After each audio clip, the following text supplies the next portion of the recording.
We'll call to order the Thursday, January 23rd, 2020 meeting of the Clive City Council. The clerk, please call the roll. Mayor Cirksena. Here. Councilmember Klein. Here. Edwards. Here. McCoy. Here. Judkins. Here. Weaver. Here.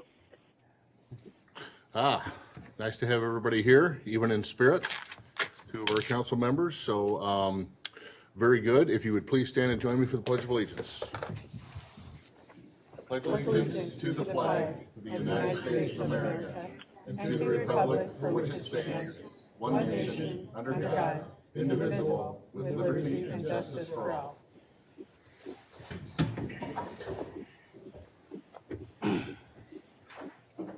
Okay, thank you. Next item is approval of the agenda. I'm not aware of any changes. Move approval.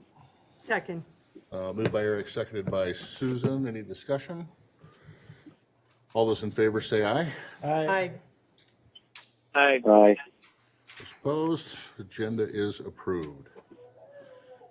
All right, next item is citizen presentation. This is where anyone in the chambers can address the council on an item that is not on the agenda. Is there anybody here to do that?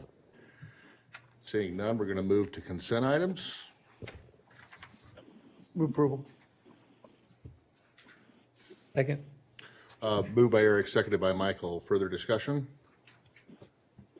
Seeing and hearing none, will the council please vote? Aye.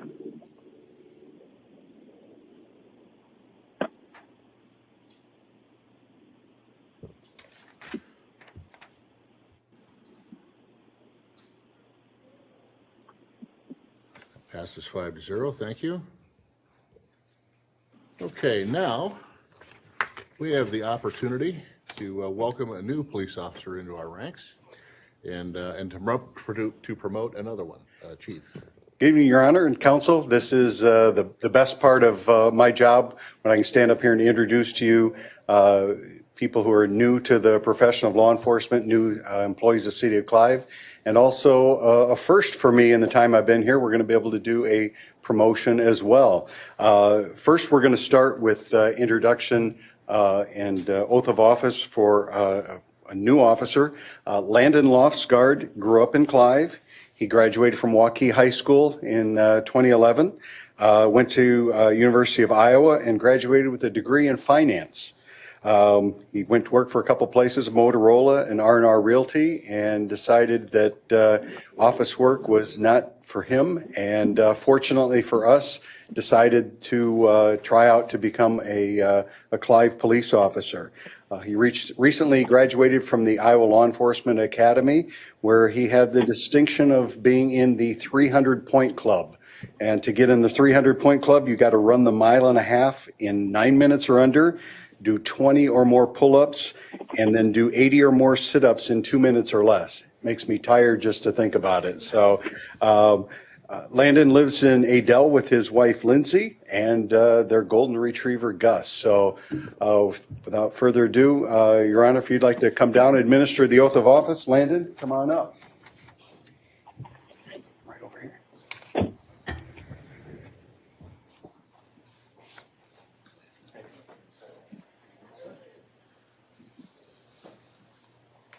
So we're going to read you the first oath of office, and then we have, by tradition in our department, a law enforcement oath of office as well. So let's proceed. Please raise your right hand and repeat after me.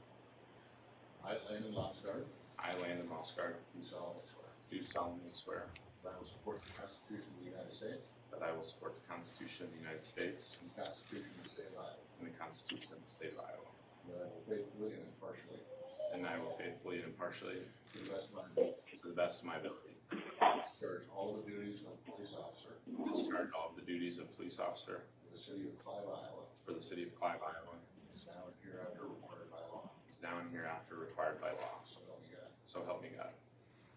Congratulations, officer. Thank you. This is law enforcement oath of honor. Please repeat after me. I'm going to ask you to raise your right hand. Okay.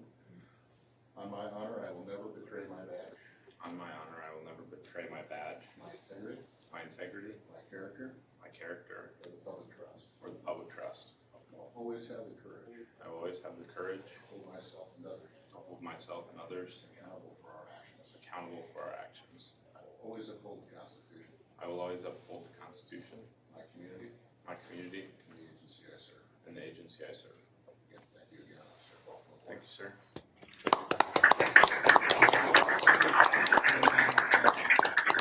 You want to come on up and pin this on it? Right, yeah. I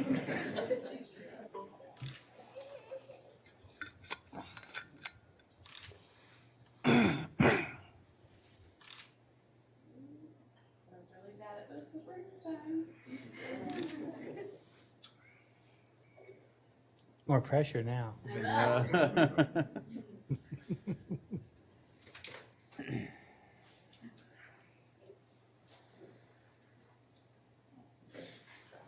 Let's give him a round of applause.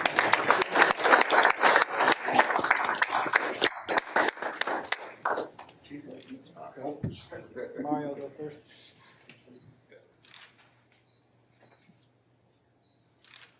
I'll do one right here too. Keep ducking, Matt. Duck more, Matt. Thanks, folks. Thank you. Thanks, sir.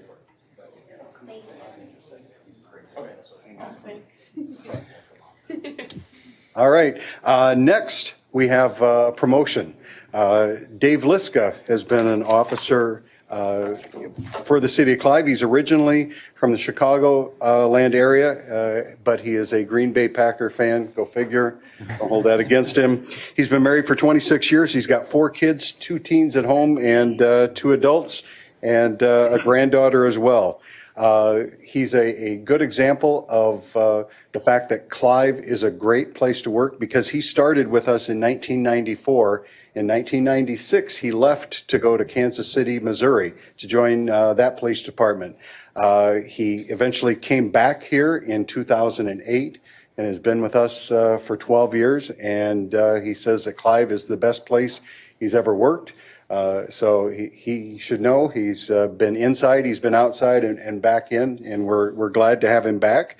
He's previously been assigned as a detective, as a field training officer, and he is also the team leader for the negotiating team for our tactical team. So hostage negotiator, team leader. Attending tonight is his wife Ellen, his daughter Sarah, Abigail, Emily, his son-in-law David, and his mom Ada is here as well. So Dave, why don't you come on up and see the mayor. Well, let's get you some photos, shall we? Please raise your right hand and repeat after me. I, David Liska, I, David Liska, do solemnly swear solemnly swear that I will support the Constitution of the United to States support the Constitution of the United States and the Constitution of the State of Iowa, and the Constitution of the State of Iowa, and that I will faithfully and impartially, and I will faithfully and impartially, to the best of my ability, to the best of my ability, discharge all the duties of the office of police sergeant discharge all the duties of the office of police sergeant for the city of Clive, Iowa, for the city of Clive, Iowa, as now or hereafter required by law. is now or hereafter required by law. So help me God. Thank you.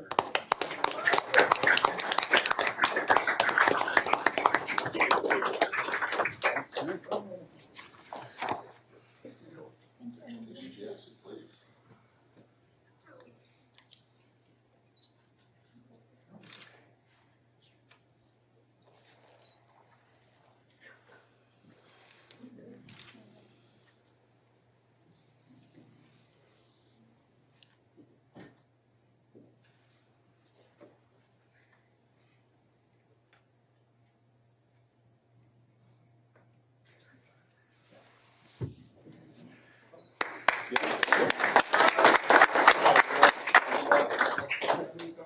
Just get the shot here, but then let's have the others come up as well. Okay. One more. Let's bring the whole family. Whole family want to come up? Is the granddaughter getting in? Yeah, where's Henry? All of it. He's happy. There we go. Yeah. That'll make that picture. I get short ones up front. Right, I know. Ready? It's right here.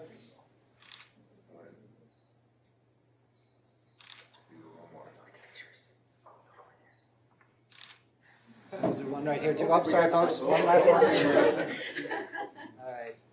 1, 2, 3. 1, 2, 3. That's awesome. Thank you.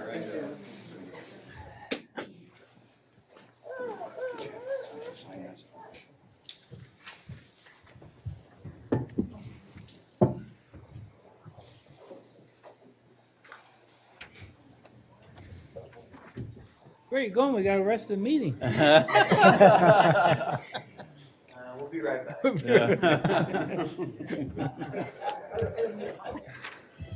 And again, always a pleasure to welcome new officers to our ranks and to promote a longtime veteran. Just great things. So appreciate that very much. Again, congratulations. Okay, we're going to move on to action items now. The first one is to receive and file the petition for a request for traffic control study at the intersection of Douglas Parkway and Berkshire Parkway map. Thank you, Your Honor. In December, the city received a petition from a number of neighbors in Angel Park, Berkshire North, Verona Hills neighborhood. All that information was included in your packet, and Gary and Tamara Birch had been organizing the petition and submitted that on to the city on behalf of the neighborhood. As our protocol with our neighborhood traffic management system, staff reviewed that petition for the request of enhanced traffic control at the intersection of Berkshire Parkway and Douglas Parkway. This is adjacent to the Schuler Elementary School and is the crossing of two thoroughfares in the community. Currently, the condition of that intersection, as indicated in the memo, is through traffic for Douglas Parkway and then a stop condition for Berkshire as it runs north and south, and concerns of the neighborhood in terms of the sightline views as you're heading, as traffic is heading westbound on Douglas and you're trying to go northbound on Berkshire Parkway. So what was included in the packet was the information, also information that was produced by the police department in terms of accidents, the one accident at that intersection the last 3 years. Staff has reviewed the request and would advise that the council engage a traffic engineer in reviewing the traffic control at the intersection based on traffic standards, do some analysis on that, perform some counts, updated counts of the intersection, and bring that back to the council for recommendation and consideration. In addition, wasn't included in my initial kind of rough estimate of $5,000 in the memo. We are advising to maybe to add some neighborhood engagement component to this discussion with the level of engagement of the neighborhood. We feel that's appropriate, possibly host that at Schuler Elementary School. So as a part of the traffic study, what we're adding to it, we're going to add to it is to have that neighborhood engagement component to get the input from the neighbors of what they're seeing as they traverse that intersection, and then compile that qualitative data along with the quantitative data that the traffic engineer will do. So with that is the recommendation from staff, Your Honor. We appreciate direction from council if you're agreeable to that direction going forward. Council? Move to receive and file. Second. Moved by John, seconded by Eric to receive and file. Any further discussion or questions? One thing I would ask, Matt, just to clarify, as the Clive Urbandale border is literally right there. We're just to the east of that intersection. I trust the neighborhood involvement will include our nearby Urbandale residents as well.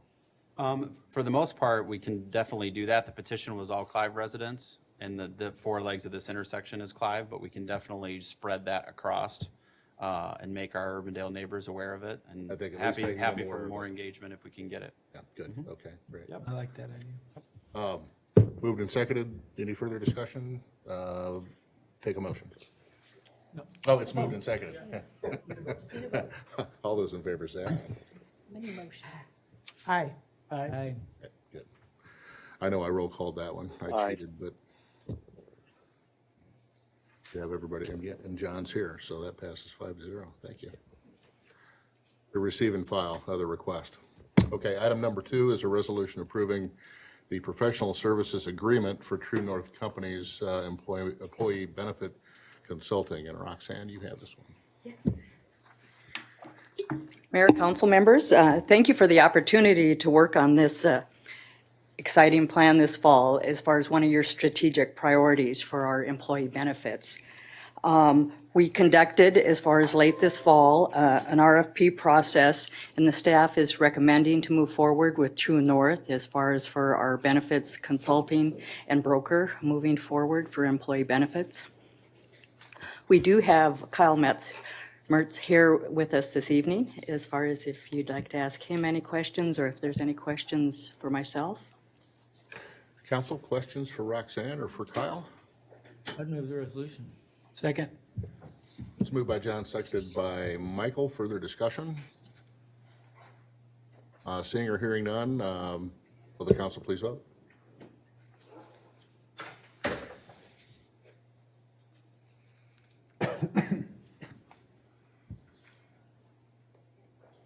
That passes 5-0. That's a healthy savings on that as well. Thanks, Kyle, for your work on that as well. Roxanne, thank you.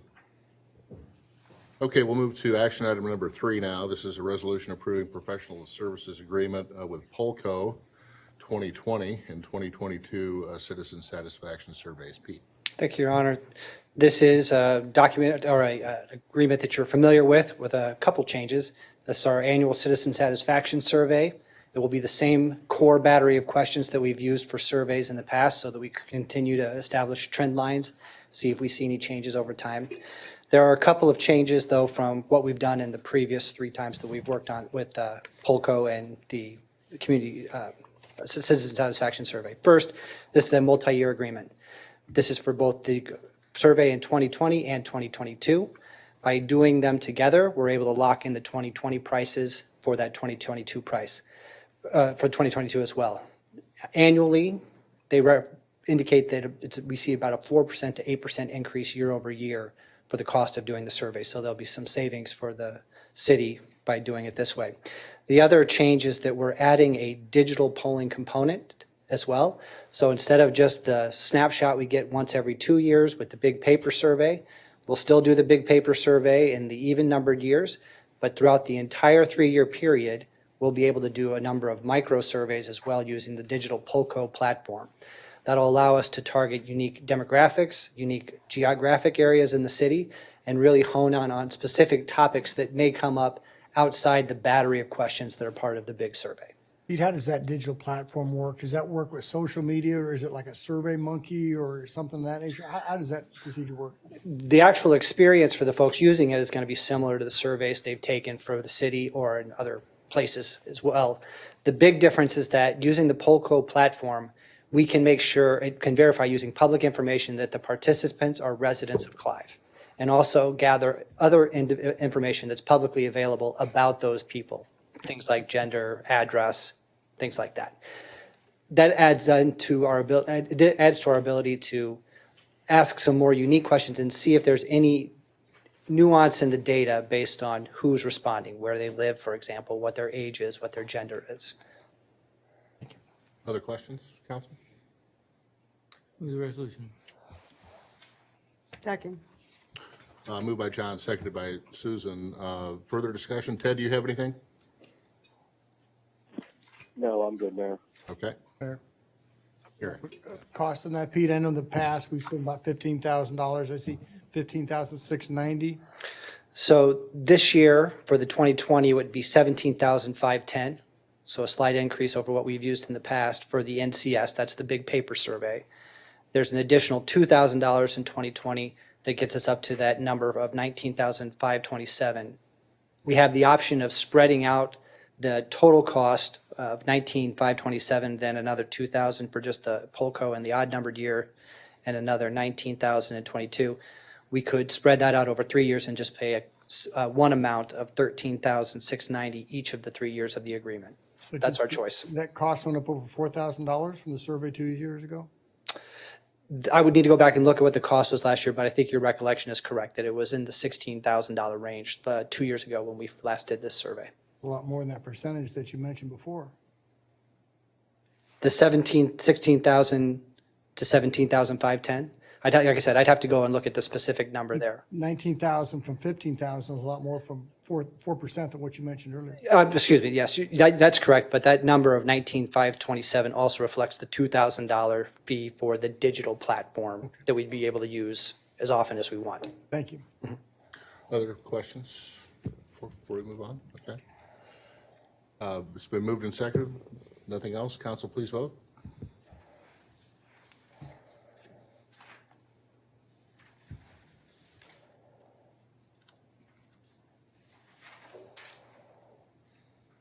And that passes 5-0. Thank you, Pete. Thank you, Your Honor. Okay, action item number 4 is the fiscal year 21 budget, general fund and trust and agency fund. Matt, lead us off. All right, we'll get it set up here and you're all excited.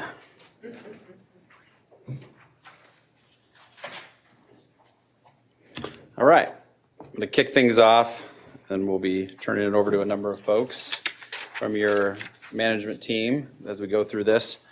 What we have before you tonight is the second of 2 workshops regarding the FY21 budget presentation, our proposed budget, city manager's proposed budget. And these tonight will be focused on the general fund and trust and agency fund. And then we'll have additional elements kind of later in the presentation talking about some of the legislative changes that have occurred in the past year and kind of some new procedural steps that are required by state law for our budget this year versus what's been required in the past. And so with that, I will turn it over to Joyce to start talking about the trust and agency fund.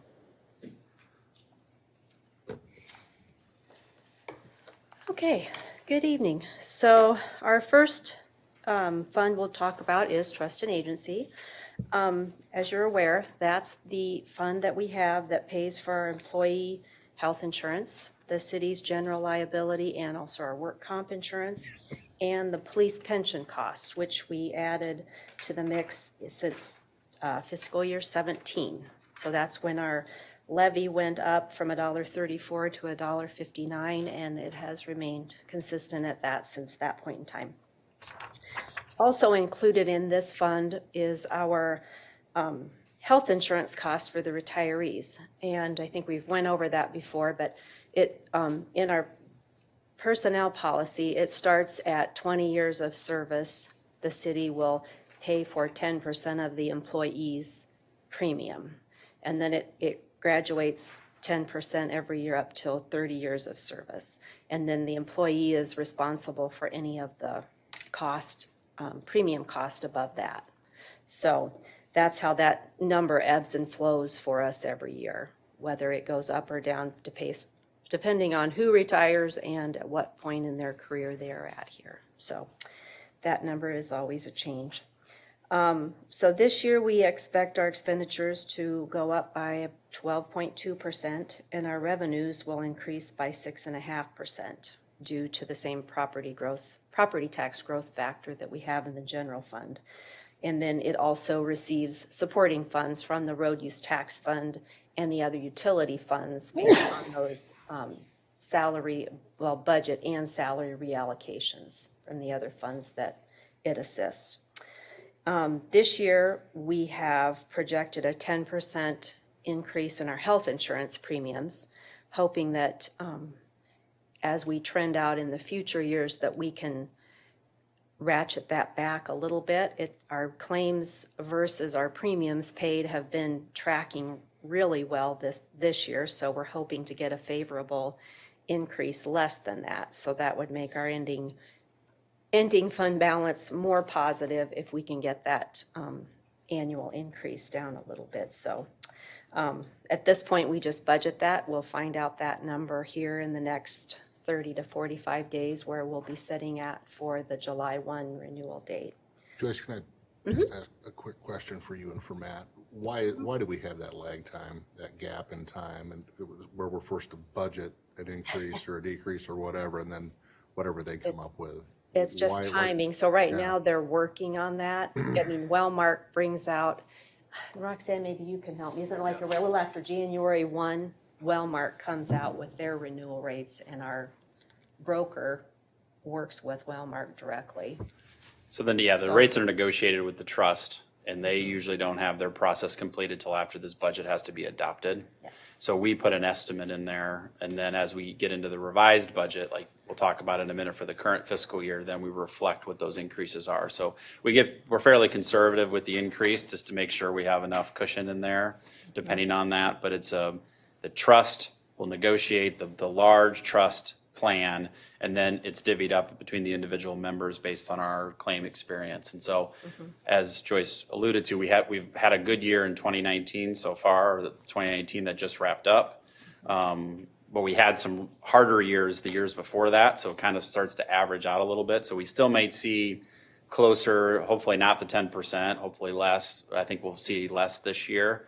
But our hope is trending forward, maybe that 10% can be 7.5, 8, 6. If we continue to have the good claim experience from the trust switching provider, Wellmark provider plans to the Blue Choice network from the Alliance Select network, which the Alliance Select was a higher cost plan system. And so we've already started to see some of the benefits of that Blue Choice plan, but it's just, we need the averages over a few years to start working out to see a better premium experience.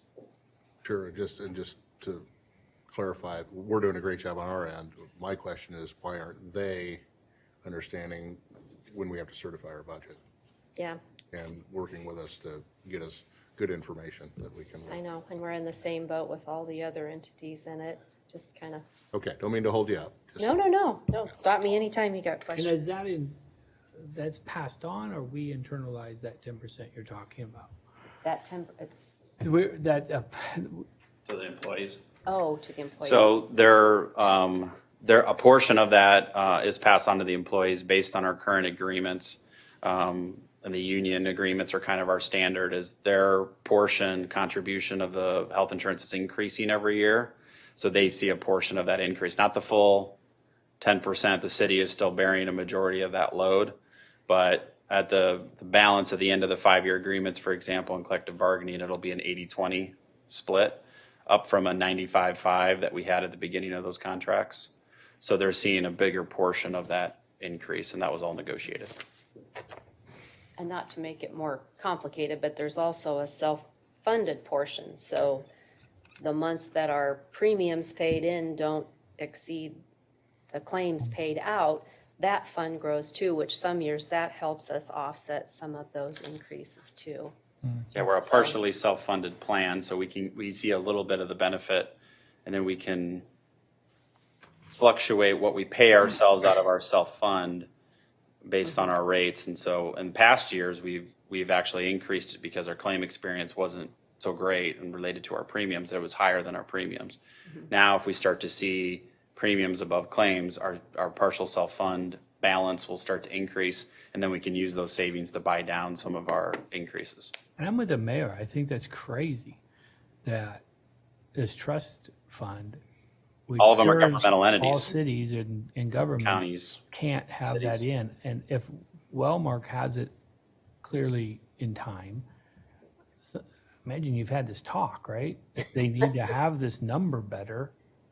Part of it's based on the calendar year, so they're looking at 2019 claims, and they start the renewal process as soon as 2019 is up. But unfortunately, we're on a fiscal year, and so we're kind of split. But that's definitely something we can share with the trust board. Yeah, same as the agency I work for, but it's the same fiscal years, but we've had ours for a month. Yeah, And it's from Wellmark, but, and our insurance is from another, so, Yeah. labor's, so it can be done. yeah, we've seen a preliminary number, but now they're in the process of negotiating that down with Wellmark as a trust because of the number of lives. So we know that this 10%, we're within this 10% for that initial number that we know will be lower eventually, but we're good. So yes, I agree. It is a little frustrating to have to wait this long. So again, we know every year we just have to reevaluate how the fund looks and how we're ending when we trend out to those future years, how we're looking. But I feel good that $1.59 will take care of us for the current budget year. And then also one of our other things we have incorporated is our wellness plan. And then underlyingly, hopefully as that keeps progressing, that will have a good impact on our bottom line for our health insurance claims and then in token our premiums as well too, so. And then one thing to note too is that also in the fiscal year 21 trust and agency budget, it has included those additional for the 4 newly proposed positions, the 3 police officers as well as the 1 in ComDev, so. Hey, Joyce, have we started gathering any data around the wellness plan and whether that's having any impact yet? Well, that would be, we have, it's hard to get In terms metrics. in terms of what we have at this point is participation in the first year. And so we had over 90% qualify for the wellness plan. And so what I mean by qualify is then they become eligible for a number of free coaching session that the city provides through our relationship with Mercy Health and Fitness. And so if they're a low-risk person, they get up to 5 coaching sessions a year, medium risk 15, high risk 25. And so what we're struggling and what we're working harder on is getting more of our folks to utilize those coaching sessions. We see high participation in terms of the qualification for the program, but not seeing as much on the coaching sessions participation. So we're working with Mercy Health and Fitness on that to try to do creative ways of doing some different things than just coaching sessions, of using existing programs that they have. And then, for example, if it's a multi-week fitness program, maybe it counts for 5 sessions, and some other ways that we're trying to do that. Nutritional classes as well. So that's been our focus. So do I have direct data? Not at this point, I don't. But one thing that we're also looking at doing with our new benefits consultant that you just approved earlier in the night is start to utilize their resources to help us better analyze that and see what data we can pull out that might be helping. And it's a little hard when you're a partial self-fund community because we don't get all of the claim data in detail from Wellmark. If we were a self-funded community, you would get that. And so there's certain information we can get, certain information we can't get because of the nature of our plan. But what we do get, we're going to try to do what we can to see what that wellness plan is doing for us now that it's been at least within 1 full year of implementation. That participation is one way to gauge the effectiveness of that type of program. Claims filed and expenditures is another way to analyze that data. Do we have any year-over-year analysis between the differential between as far as claims filed and expenditures on that? We have. In 2019, we definitely saw, for the first time in 3 years, our claim experience being under premium. So if you just took that high-level metric, you can't attribute it. Maybe you can attribute some of it, maybe all of it to the wellness plan. A portion of it could be, but it really, and this has been the struggle for wellness plans in any organization, is it truly corollary? But we can just at a high level, we're getting better claim experience. And so that's where we'll see some benefit on our plan side here soon. And how much of that is attributable to the wellness plan? I can't say that at this point. And they changed our Wellmark plan as well that same year, so it's kind of hard to pull apart which part of it is attributed to the plan changes, which part is attributed to the wellness. I think overall, though, I think that this year, since July 1, I think we've had more participation in the coaching sessions. Yeah. I'm hearing It's more. starting to ramp up now. Yeah, I'm hearing more people talk about it. As we continue to create the culture with our employees, that this is a great thing, find unique and fun ways to encourage participation. We'll start to see trend lines over a few years. It takes more than 1 year, but And thanks to Mercy, they've got a really. Go ahead, keep going. Okay. So any other questions on trust and agency? Okay. So we'll move back on to the general fund, the fiscal year that we just finished, our actual 18-19.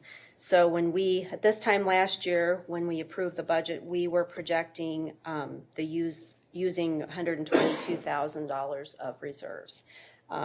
We ended the year, in fact, though, with a surplus of $318,000. And that was even after our transfer, the $1.125 million transfer for the flood-prone property buyout phase 1. So we really did quite well. We had projected our revenue to increase 7.8%, and it ended up being at 7.5%. And then at the end of the day, we were $718,000 less in expenses, which we always talk about. We don't ever spend 100% of our budget. We were at 96.2%.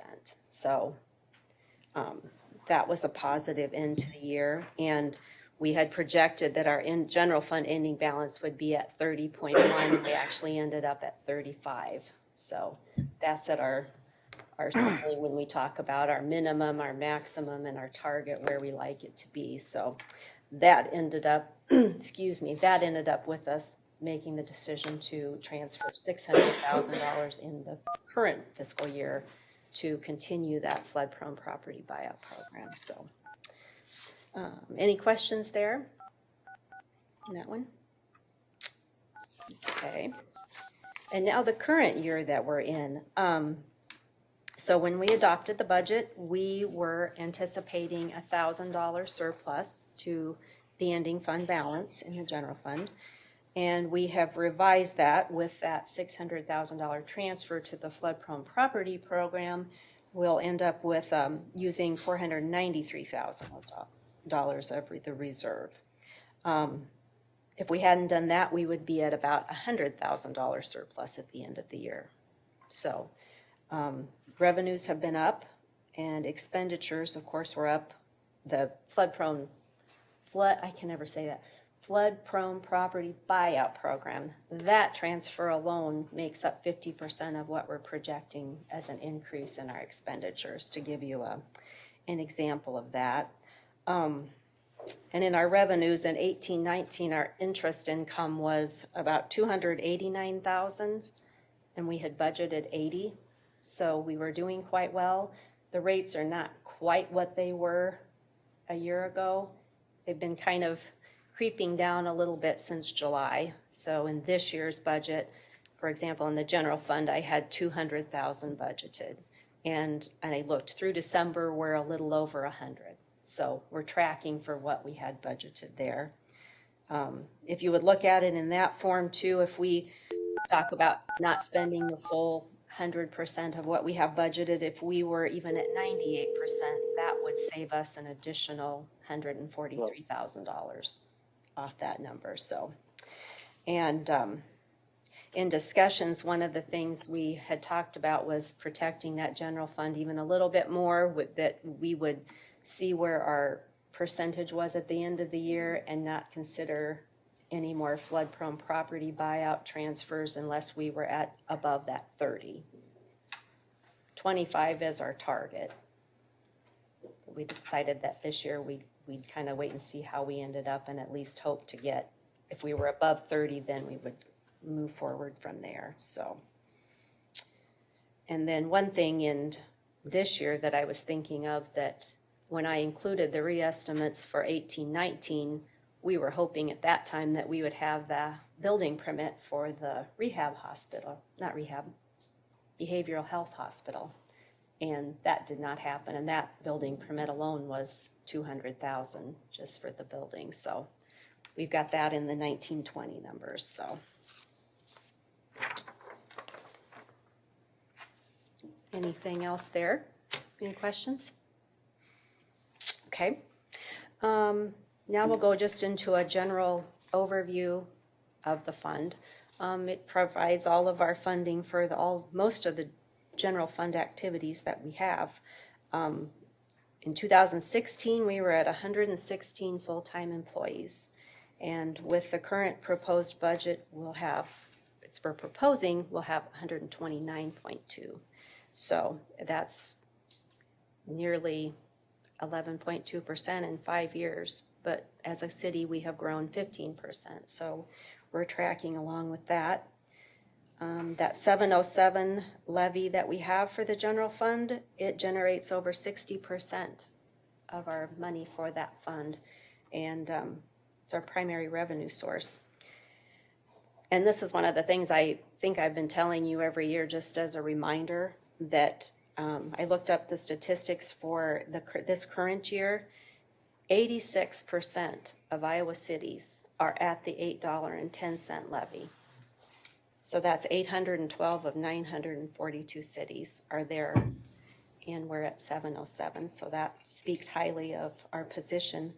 And 45% of those 942 cities also utilize that 27-cent emergency levy that you can do without a vote. And 90% of them are even at the max of that. So just kind of helps you put those types of things in perspective, so. Now, before Joyce, I think in fairness for everyone to understand that so many cities across the state have really low property values. And that is what causes that. And I know that from my many years of working with the Iowa League of Cities. It is not due to fiscal problems on their end. So it is sad, you're right. But I think that we can't look down on cities who are in that financial condition because it's due to a lot of things, but primarily low property values. You've got to make the ends meet. Yep. So, before we go on to the departmental budget, do you have any other questions? You're smirking at me. Nope. Okay. Okay. Just smirking, not at you. Okay, okay. Okay. Just in general. Yes, sir. Okay. So the Administrative Services Department, so now this year with the first phase of our reorganization, now we have 9 employees because Roxanne has joined our department now, so which has been it was a natural fit from the start because we do a lot of things together and she works hand in hand with a lot of employees in our department. So that was one of the parts of the first phase, and we moved Matthew up from deputy city clerk to clerk, and then my position evolved into the title of Director of Administrative Services. So we are working then in this current year's budget to go on to phase 2 of that, which is trying to transition that. We promoted Corey, so we had an accounting clerk and an accounting specialist. So Corey's position was raised up to, because they had the same job duties and the same responsibilities, they worked hand in hand. So he is now an accounting specialist. And as you know, we've got Brenda retiring next week, so we have backfilled her position, starting that person out at the clerk level to work her way into an accounting specialist. And then the plan from there is to create this finance manager position, which Corey has been working very diligently on and getting his certifications and extra schooling. So that is the budgeted in fiscal year 2021. Aside from personnel, then the other piece of next year's budget that we have scheduled are some financial software additions. And in our continuous mode of improving, we're always trying to think of ways and utilize ways of technology to be able to continue to do our jobs in a more efficient manner as we continue to grow as a community. And the software that we currently utilize for all of our finance, for the general ledger, for payroll, for utility billing, they have a new software component that will make an automated process out of our accounts payable. So instead of the paper floating between buildings and mail going directly to one person and then coming in our office through us or through emails, they will go through an automated workflow and approval process. So, and even to make it even more exciting, it will actually connect with our electronic records repository. So that will be an exciting piece of that too. And then the other new feature that they have is called a budget workflow, which will help automate some of the electronic work that we already do with the budget, but it will connect the dots and make that process even more efficient. So that's the 2 pieces that we have planned for in the 2021 budget. And then one other thing I should say we have done, or wanted to mention that we have done in order for process improvement is trying to carve out different people on our staff assist Roxanne with administrative things. And it was hard because one of the people that was helping her was one of the ones sitting out in front.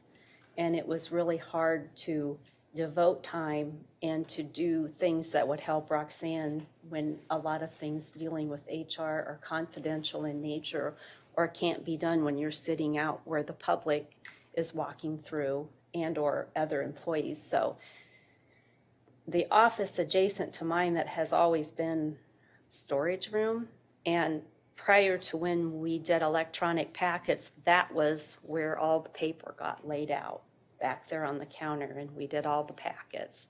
So that use had really went away. It had pretty much had just become storage and also a place for people to do scanning. We had a big flatbed scanner back there.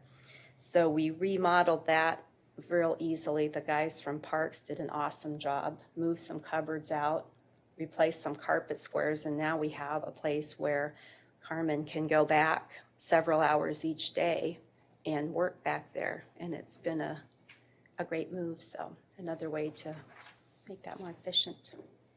So, any more questions of me? Thank you, Joyce. You're welcome. And now I'll have police chief can come and.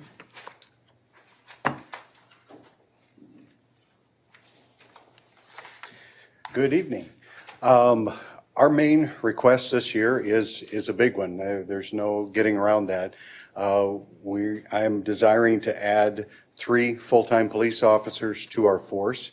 It's important to note that we haven't added to our patrol force since 2008, and Clive's population in that time has grown 22%. We've worked over the years to try to shore up and to get more out of the personnel we have on the street. We run pretty lean. You know, we had a civilian personnel doing some of the work of sworn personnel. We added a half of a position when we worked with West Des Moines Schools to start a school resource officer program. The other half of that officer's time is spent with the detective bureau because it doesn't work well to work patrol. So our patrol force has not been added to since 2008. And I want to add 3 all at once because the main reason to do this is to try to get to a 410 staffing model. If I were to add, if I would have started 2-3 years ago, adding 1 police officer every budget year and working up to it, we would never be in a position to work a 410 staffing plan until we were fully staffed. So instead, we've chosen to let you guys know for the past few years, hey, this is coming. This is something that we need, and this is the year that we're asking for that. Yes. Give me pause when you say you're going to try to get to a 410 with 3 additions. No, I misspoke that we are going to do a 410. That's the reason I'm making the effort. I mean, that's a better way to put that. But I know it's going to take some time to transition. yes, it takes some time to go through the hiring process, to find someone, get them through the academy, and then get them fully trained so they're out on their own. So we wouldn't be able to start the 410 model until we had those 3 officers fully trained out on their own, ready to do the full work of a police officer. Let's talk a little about the 410 model, Chief. Other communities around us, they all have 410s or they don't, or how do we compare with other surrounding communities? I can say we're the last holdout on a traditional 8-hour shift. Most communities in the metro are on a 410. I believe Urbandale may be on a 12-hour shift program. I'm not a big fan of 12-hour programs. I think your officers get too fatigued. And at the end of a 12-hour shift, if you have a big call come up and you've got to stay over and do overtime, I really don't think people perform well after much after 12 hours. The studies I've looked at have looked at 8, 10, and 12-hour shifts. It's healthier for our officers. People on 10-hour shifts tend to get about an hour, about 45 minutes average more sleep each night, whether they're working or not, and that adds to benefits to their health. Also, excuse me, we're trying to compete with other cities for these young employees. Younger employees like the 410. They like it because they get an extra day off every week. They get more time to spend with their families. And there's benefits for the city as well. On our traditional 8-hour shifts, 3 times a day, all of our cars are in. The off-going shift is coming in, the oncoming shift is going out, getting sometimes into the same cars and heading back out. So it's not an ideal plan to have all of our officers come to the east end of Clive every day. A 410 model allows us to do overlapping shifts, and we can pick a time, we can pick those times where our calls for service have peaked and overlap those officers at that time. Right now, on a static staffing model with 3 officer minimum, our staffing model goes like this, but the calls for service go like this, peaking between the 4 and 5 o'clock hour, dropping off, leveling off, and then dropping down after midnight, going to a low point 4 or 5 a.m. in the morning. So this will give us a total of 6 hours every 24-hour period that we're able to overlap and stack those officers during those peak times. Have you found that our current staffing model is detrimental towards hiring officers right there? Are we losing out, Chief, to other communities, or? I can tell you, I've talked to 2 people that I wanted to hire, that was the reason they gave for not wanting to come to Clive. I talked with an officer, a fully trained officer, did well at his department locally, and we met to discuss coming on with Clive. And I believe Clive is a much better environment to work in, but it came down to the shift. They're working a 410. He said the shift worked much better for his family life, and although he appreciated the offer, he was going to have to pass. And that's after he went through our full testing process, taking the written test, taking the physical agility, going through interviews. And this person had done a lot of work, but when it came down time to, let's say, pull the trigger, the shift made the difference. So I think it's really important that we stay competitive with our neighbors. Plus, it's going to give us give us the officers out there when we need them the most.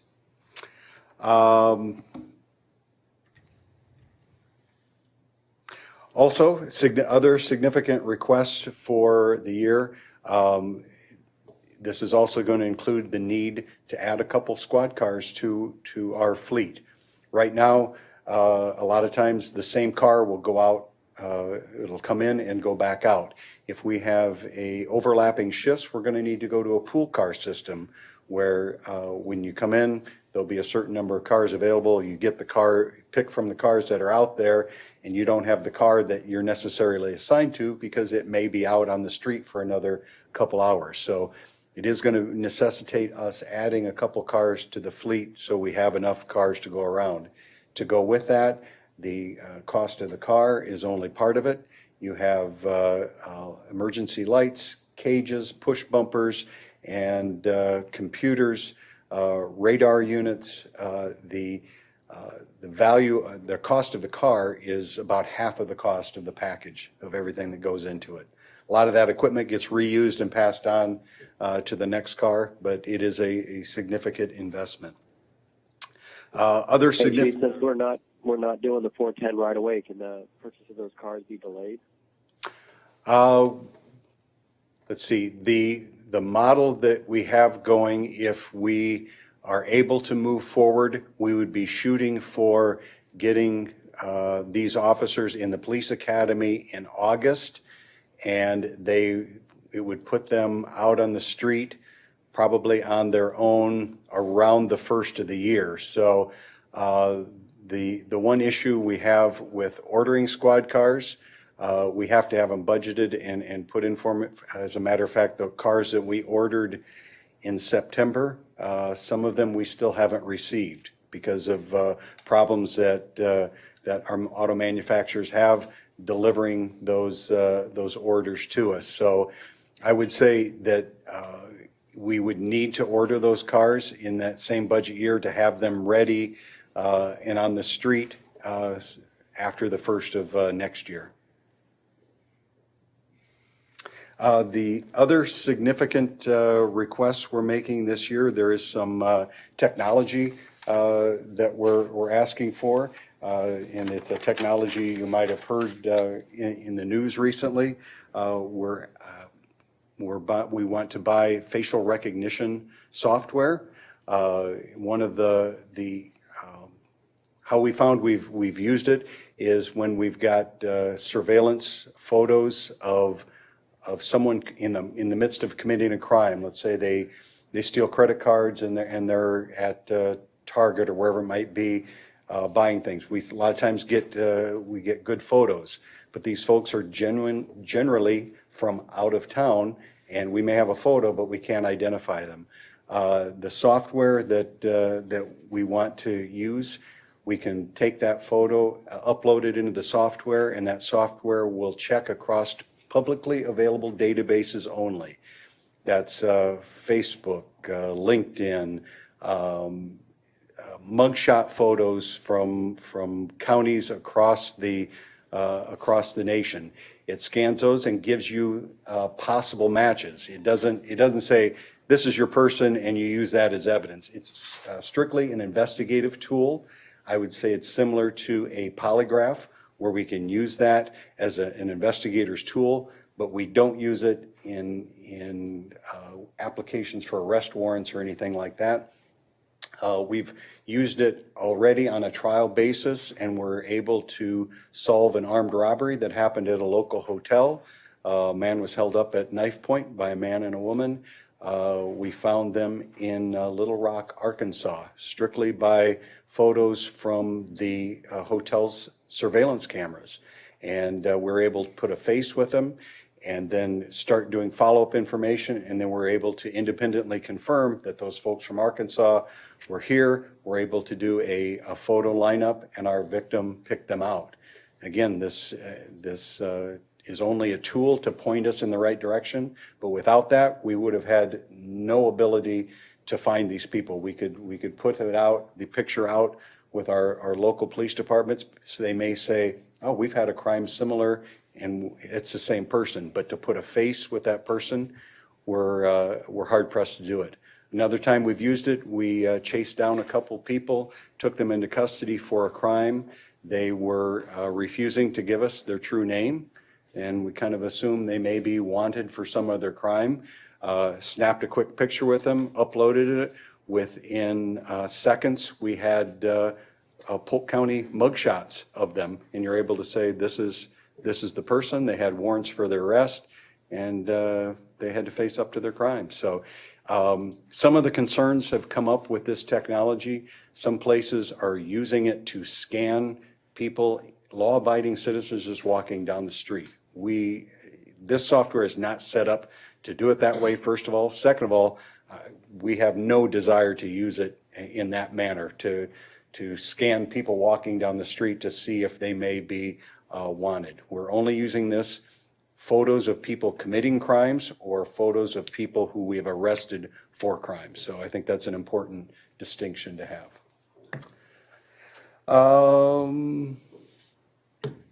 I believe that's it, other than we do have, That technology, pardon me? price on that technology?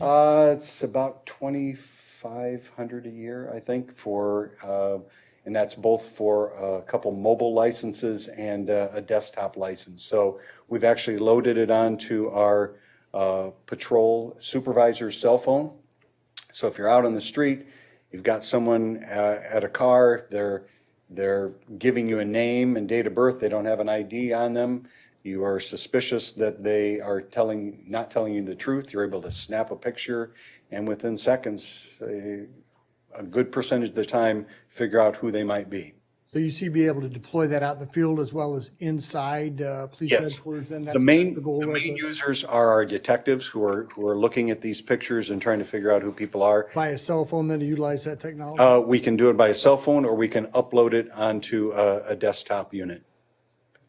So, Give them a shift just a little bit, and I want to come back and demonstrate the need for the additional 3, particularly since we haven't added since 2008. So if this gets us to 31 full-time sworn officers, what's your prediction to build out the number of sworn officers that we'll need to have on Well, staff? if you strictly go by what is a reasonable local average, the average in the Des Moines Metro is 1.5 officers per 1,000 citizens, or 1,000 residents.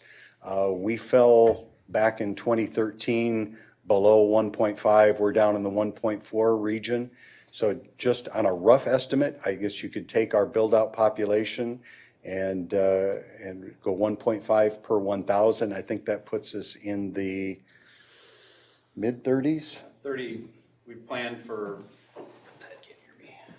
We planned for 35, worst case scenario in terms of ultimate staffing for the public safety facility. Full build out. Again, I think there's a lot of factors that go into that. It's hard to take strictly population. Understood. Particularly when the build out portion of our community is we'll call it a low violent crime, more property crime. And so you kind of weigh that in terms of service calls. So there is the potential, we would see our max being 35, but no more, because we're not planning for any more than that in our facility. And we've done a lot of work here to keep our calls for service down. In the past 5 to 7 years, we've had a lot of problem liquor establishments that you have all have worked with me when we had bad applicants or bad things going on at bars, that we're able to shut those down. In years past, I hear stories from my officers that have been around for a long time. 86th Street used to be every Friday and Saturday night. It was bar fights and drunk drivers and things like that. We've driven a lot of that down. 86th Street has changed, and it has actually reduced some of our calls for service, which helps me put aside asks for more officers until the calls for service, or in this case, the 410 staffing asks for it. So we'd be at about, if it goes through, we'd be about 31 then, full-time? Let's see, we have 25 sworn right now. The 28 in the budget includes our civilian employees. Okay, So 25 sworn, we'd be up to 28. You'd be looking at another 5, 7 the next 10 years, something like that. Yes, and only, as long as I'm here, it'll only be when I really see a need, because I don't enjoy coming and asking you for this much. Because I know you guys are going to grill me. Yeah, real quick, grill is such a harsh term. We like to Okay, toast, think we We're have having a conversation. toast, roast, Conversations. okay. fact-driven conversations. So let's get back to the patrol cars and what we have right now. I see a couple requests here for unmarked police cars right there. And how long have our current cars been in stock? If you remember, a few years back, we looked at the car situation. We were replacing our marked cars every 3 years and our unmarked cars every 5 years. And there was a desire from the council that we stretch a little bit more out, and we talked about stretching those black and whites. My desire was not to do those because they have a pretty hard life. You know, they run 18 hours a day. They may not have a huge number of miles on them, but their engine hours are out of this world. And I think the mayor can tell us that engine hours are as important as actual miles driven. So what we did to extend that a few years ago is we took our unmarks and we bumped them back and had them on a 6-year replacement. We're going to stretch we've been stretching another year out of those for the past 3 budget years, So I you're at think. 6-year replacement on the Yes. unmarked then. But And then I- how about the hybrid, the SUVs, and Chief, what's your replacement schedule on those? We've been waiting for one since September. So we haven't got a hybrid on the street yet. We got our first Ford SUV hybrid coming in someday in the spring. We're promised, but what we really want to do on that is it's about $4,000 a higher sticker price, but we estimate within about 20 months. By fuel savings and brake replacement savings, that we should wash that extra price out, or that extra cost out. And that's something that once we get our first one in, we'll be tracking using our WEX fuel program. We can very easily track our our fuel costs, and we can also track every time we would have had a $600 brake replacement, because with that hybrid, instead of using your brakes to slow down your momentum, you're using the engine and you're charging those batteries. And it's really good, I feel, for in-town driving, because our officers are stop and go all day long, and you're taking that momentum and you're turning it back into a charged battery. And we haven't used it yet, so I Guess want it's a to wait use and that. see as far as Yeah, I the want to use replacement that for about a schedule. year, and then I think it'd be fair that if I report back to all of you on what we're seeing, and if we should expand into hybrid vehicles, or whether we should stick with traditional gasoline. Any other questions for Chief? Chief, thank you. Thank you, sir.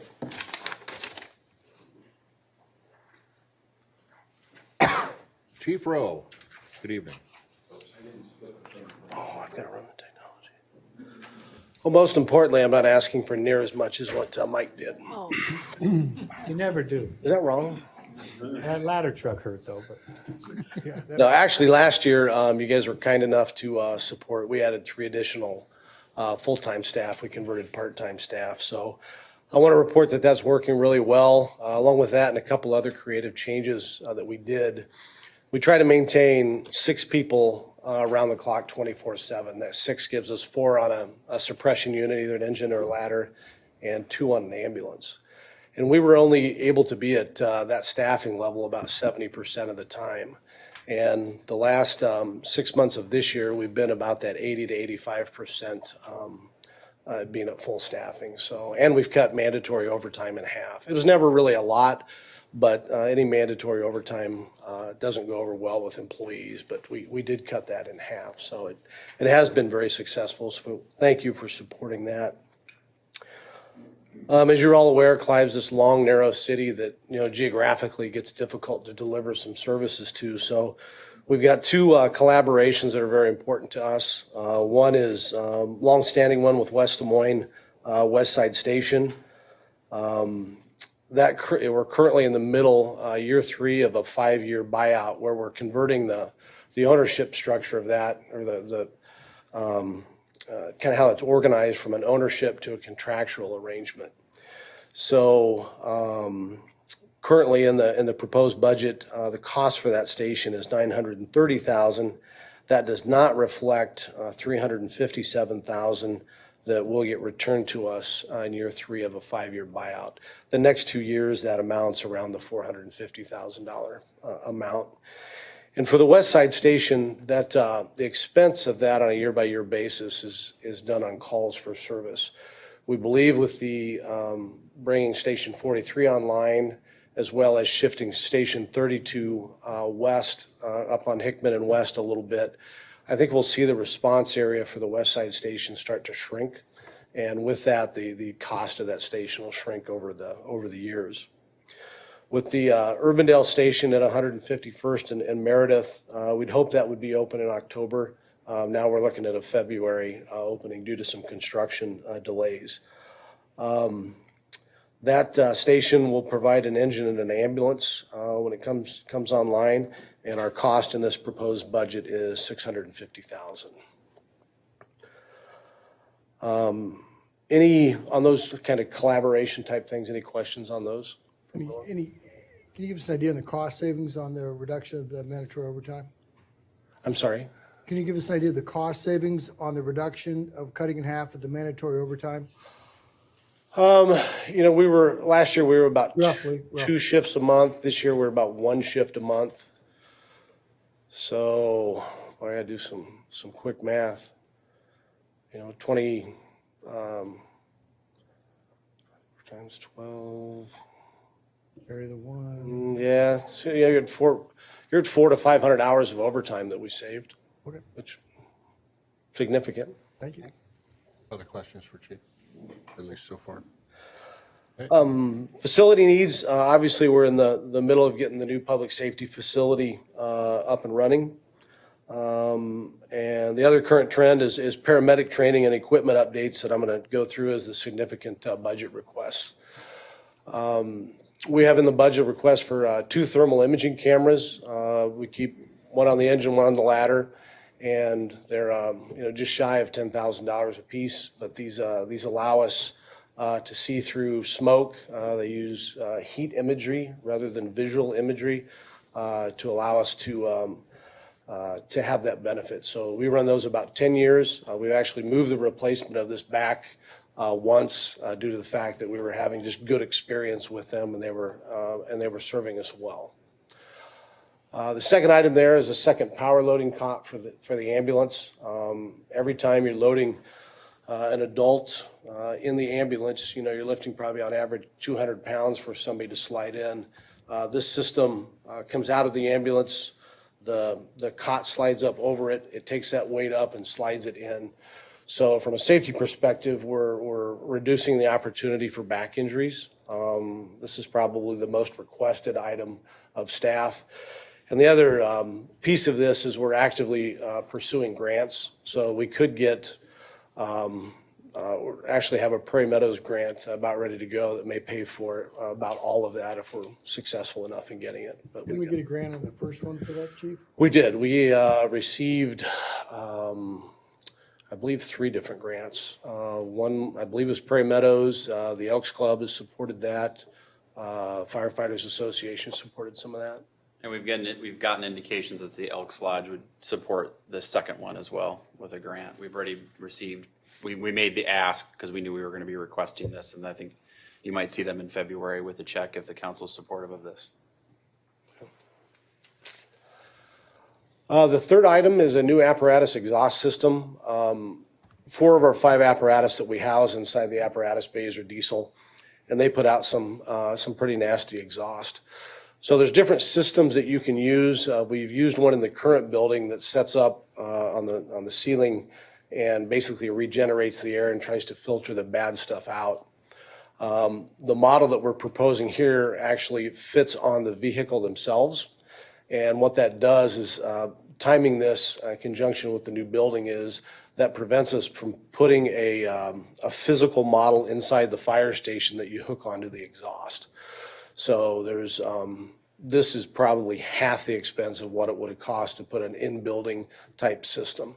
The other benefit of this is it's cleaning that diesel exhaust while you're on a fire scene, not on any type of a call. So it almost seems, in some ways, it seems too good to be true. I mean, they're expensive. They're $9,000 a piece, but I did extensive research trying to find anybody that could prove that these systems did not work, and I could not find anything to the contrary. A lot of departments are moving to them. Ankeny's moving to it. Davenport's done it, and there's some other departments in Iowa moving to them. It actually fits on the tailpipe of the vehicle then? And Yeah, they come in and install it. I mean, it's a pretty good sized contraption, and through that system and the heat, it cleans all of the hazardous carcinogens and things out of the diesel exhaust. Is there an ongoing maintenance cost with that as well? Filter replacement, things of that nature? There is not. They said the old systems did have that. The newer systems don't. They said the only thing that will damage these is they've had some departments that have driven through floodwater with them, and all you do is replace the filter on the inside. You don't have to replace the whole system. Plus, you can move them from vehicle to vehicle as you upgrade or replace your apparatus. How much weight does that add to the vehicle, Chief? I don't know. That's a great question, Mayor. I know I don't mean to get too granular on you, but so these actually fit on the individual vehicle? Mm-hmm. Interesting. Yep. Yeah, so I know you're in the business. I'll send you a link. It's called a Ward No Smoke 2 is the name of the product. But I don't think they fit on Kenworth trucks there, Mayor. No, they have enough on there already. Trust me. But that goes to a question, and you've done the research, but what's their lifespan on those? How long do those last on a truck? Longer than the actual apparatus that you can move it? I think they'll, in the capital equipment plan, we try to replace, we currently have engines and ladders on a 17-year replacement, and I believe they'll last all of that. The ambulances, every 8 years, we're remounting them and then completely replacing them after another 8 years. So I think these systems will last the entire 16 years of the ambulance as well. And nothing to the warranty of the vehicle? Nope. Wow. The bottom item there is paramedic training reimbursement. Over the next 5 years, we've got reimbursements going out as we have people in training, and that's a minimum of $8,000 a year. Kind of the new norm or the new model in the metro area is departments are growing and expanding, the pool of paramedic candidates has shrunk, and almost every department now is hiring folks in and then putting them through paramedic training. So of our 15 full-time people that actually do the 24-hour shift work, 5 of them that we have right now are in the paramedic class. I think we've discussed this. We have something they sign that, you go through paramedic class, we pay for it. Yep. Reimbursement back to us if you leave within. Yep. We do an employment agreement so that they have to get the paramedic, they pay for it up front, and then we reimburse them over a 3-year period after they're done. That way, if they're here a year and leave, they find a bigger and better deal, we've only repaid one of the 3 years of our obligation. Nice. Any questions? Thank you, Chief. Real quick, just a quick follow-up. Are the thermal imaging cameras, are we able to sell those on govbiz.com? Or? Yes. Okay. Yep. So they do have a residual value that we can get those? Yeah, I don't know what they'll get. I would guess maybe 500 a piece. I just wonder if we can. Yep. Thanks, Chief. So you will, I'm standing in for Todd this evening. Todd had a last minute change in his house closing in Chattanooga. That is happening tomorrow morning. So he is down in Tennessee. And so I'm going to run through the Leisure Services budget request, but we also have Jeff Thielen and Doug Harris here to fill in more of the details if needed. And if there's additional follow-up questions, I can have Todd at the work session in February as well. But what you see for Leisure Services, most of the requests, the majority of the requests are focused on reinvestment in equipment, replacement schedules, and then also reinvestment in existing park spaces. And so focusing specifically on both the Campbell Park area, the Aquatic Center, tennis throughout the community, and those are listed in terms of investments. There's a couple other things that Todd mentioned in his memo, and as you probably saw, it was kind of his last memo, so he was reflecting on this combining of the departments that we did when he was brought in here as director and how successful that has been, and how excited we are here next week to be interviewing finalists to continue on that path in the Leisure Services Department, which I would argue, from what I hear from other communities, is a model, an envious model from some other communities in terms of how we've set this up and how they would like to see things like this going forward, where we're merging the service areas of these quality of life programs in the department. Specifically related to the Aquatic Center, there was a majority of his memo was related to that, specifically related to a projected revenue, or at least the ask for a revenue adjustment for the fees, the daily admission fees by $1 for the facility that has not been adjusted since 2011. And with our partnership with the city of West Des Moines and their aquatics facility, their 2 aquatic facilities, we try to do these things in tandem together, because our season passes go back and forth between the communities. And so we're doing this, or at least we're proposing this in coordination with the city of West Des Moines, because at the same time, we're both seeing increases on the expense side for part-time staff. I think you've probably heard from either Todd or myself before, recruiting for staffing at that facility is extremely hard to stay competitive. I think you see cities throughout the metro area that are getting aggressive with their pay per hour because they're having a hard time staffing aquatic centers. I think Brian, our aquatics coordinator, has done an amazing job of kind of continuing to keep those folks engaged throughout the year, to keep the staffing levels and the managers from year to year, because you have high school and college kids transitioning into different phases of their life. And we've been very successful of getting our facility open on time. Every year, we were one of 2 that did that this last season that was actually open on time. Many others were having troubles opening up because of staffing. So this is merely a reflection of the expenditure increases that we're seeing to keep up with that staffing, and a revenue increase. Also, and Todd mentioned this in the memo, in terms of adjustments to operating hours, a slight adjustment on Monday and Wednesday to actually close the open swim 1 hour earlier, and from 7 p.m. to 6 p.m. And part of the reason for that is we're seeing a lot of interest in our adult swim programming. And we see that as an opportunity to expand that and generate additional revenue off of that. And we're not seeing as much activity on that Monday and Wednesday later in the day in terms of folks coming in that last hour.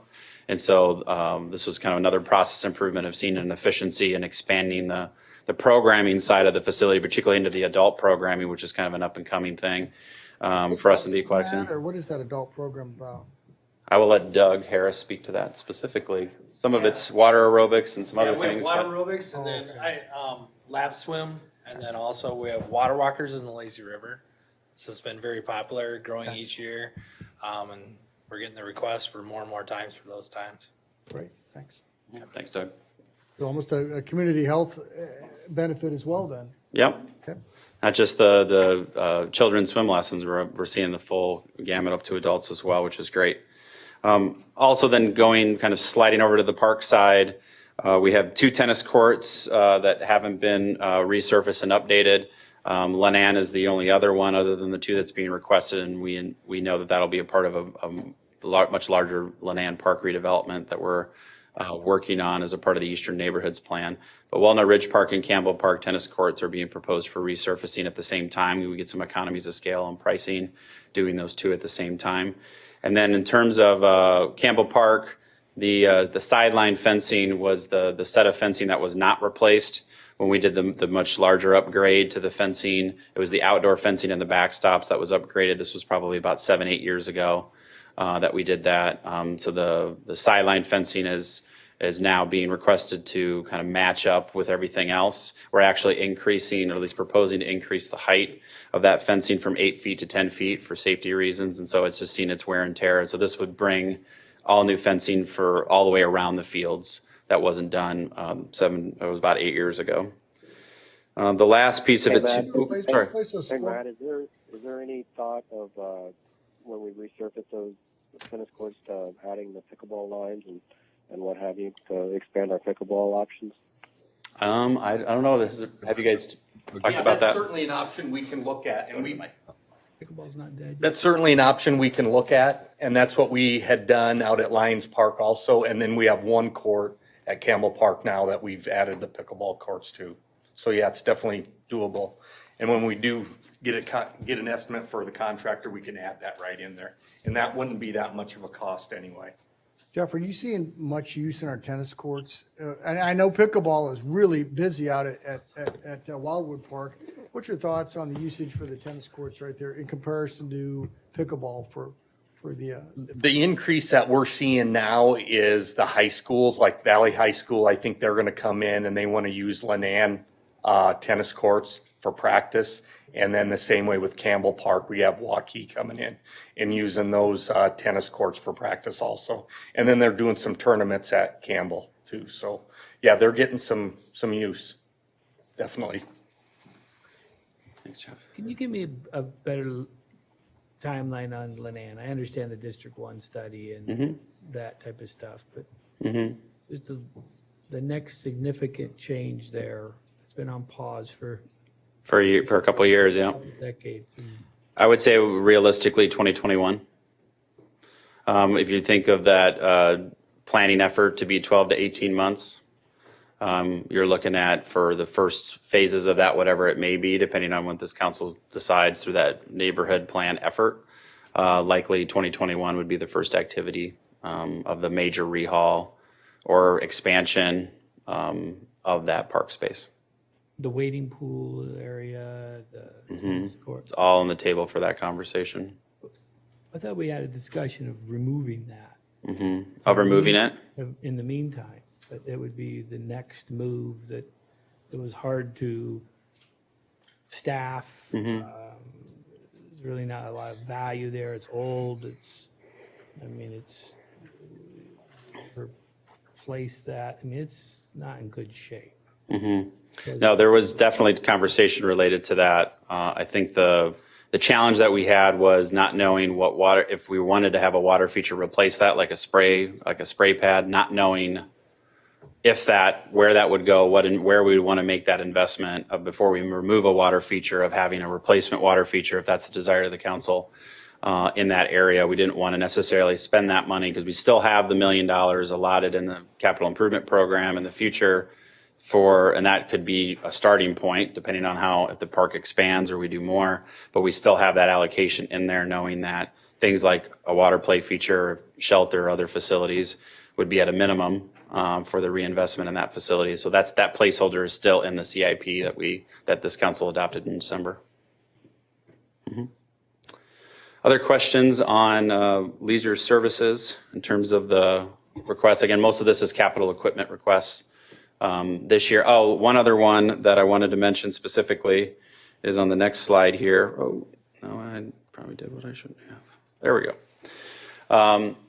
Landscape maintenance plan. So this is something the department's been working on for a few years here in terms of over the last 14 months, they brought in Lynn Kuhn, who is with Outdoor Transformations, is a landscape architect, to really re-envision all of our planting areas throughout the community. So these are main planting areas in our parks, or around our facilities, in our medians, roundabouts, around our signage, to look at taking it from a very high maintenance plant material to more of a low maintenance material that we could change over time. And so for the most part, what the request is here is for an ongoing allocation of about $12,000 a year for the next 5 to 6 years is the estimate for just the plant material itself. And then the park staff would be the ones replacing it. So for example, the library area that you see on the screen there, this was what was done last fall in terms of going from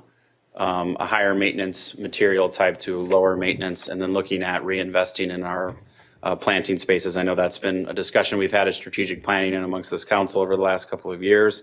And we're now getting to the point of ready to execute on that and having that allocation for our staff to do that work over the next series of years. Is this particular roundabout, the 156th Street, is this just conceptual here, or are we looking at? That's essentially her drawing. Structural enhancements to that as well? Yeah, there is with some of those very high prominent areas like the roundabouts, is looking at some slight structural changes as well with the plantings. Good. Not going too crazy with it because then the expense really starts to rise up, but looking at some significant improvements.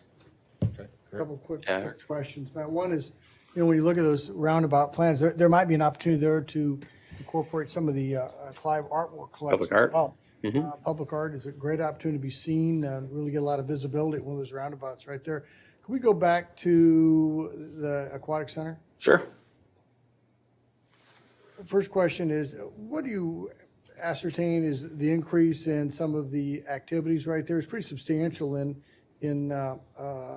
for both youth participation, adult participation. I mean, it's great numbers. I'm very happy with that. But what are we doing differently to attract those big increases? 2,000 or so for youth and a couple hundred in adults right there. Are we doing anything differently? Are we reaching out digitally, or what are we looking at? Is the programming, or what is that? Maybe that's a question for. Yeah, Doug, Are you asking what the basis is for the increase? Yeah. Is that what you're asking? Yeah. Okay. I just want to make sure. So right now you saw $1 increase. Great leadership, I'm sure, is your.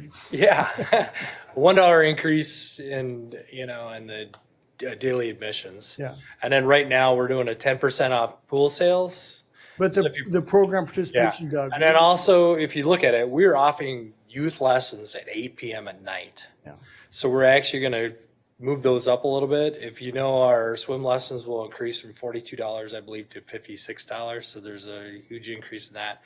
The demand for evening swim lessons from the parents is tremendous right now, and we can't offer enough.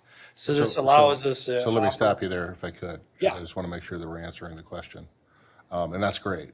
So what's causing that to happen? Is that just a market demand in general? Or are we doing something different to outreach to that market? Oh yeah, we're outreaching and I think that's the question. so we're just. Yeah, I mean, I'm very happy with the results. Yeah, oh, absolutely. Like the mayor said, are we doing something differently? Is it programming, or is it the marketing? Because these are really nice jumps, Doug. It's Pete's videos. I'm sure. Yeah, Pete's videos. So, yeah, Pete's telling the story. I right? give much more credit to the parks team. They are aggressive storytellers about the offerings, and I think that the aquatics team has very much differentiated its offerings from the peers around the metro. All of that adds up not to one decisive blow, but really a lot of little things adding up to a really positive story and bringing people into the aquatic center. And I would say that probably the biggest factor is something that we can't control, and it's the weather. When we have a season where we have the facility open and we don't have the cool days where nobody shows up and we have to shut things down, you can really see the fluctuation just based on our number of hours open and when we're starting to hit max capacities, which we had a better year for that this last year than we had in previous years. 18 was a little rough. Yeah, with the aquatic center, it looks like we're doing replacing, you guys want to place the shade structures right there. We're okay on the slides, and I know we did Lazy River last year right there, and some of the splash pads. So we're okay on those physical type of structures right there, you think? Yeah, I think the biggest investment, the main amenities, we've made some pretty substantial investment in the last number of years. There is still a placeholder in the CIP for an additional amenity, more just keeping up with our competitiveness. This is kind of a placeholder if the city of Urbandale decides to build an aquatic center and a facility. But really what we're doing now is some substantial maintenance projects in this current fiscal year, where we're having to change out all the lighting in the pool to LED, and these are some safety requirements that are being required by the state. And also we have some valve systems that are getting to the point where if we don't replace them, we might not be able to turn them on and off.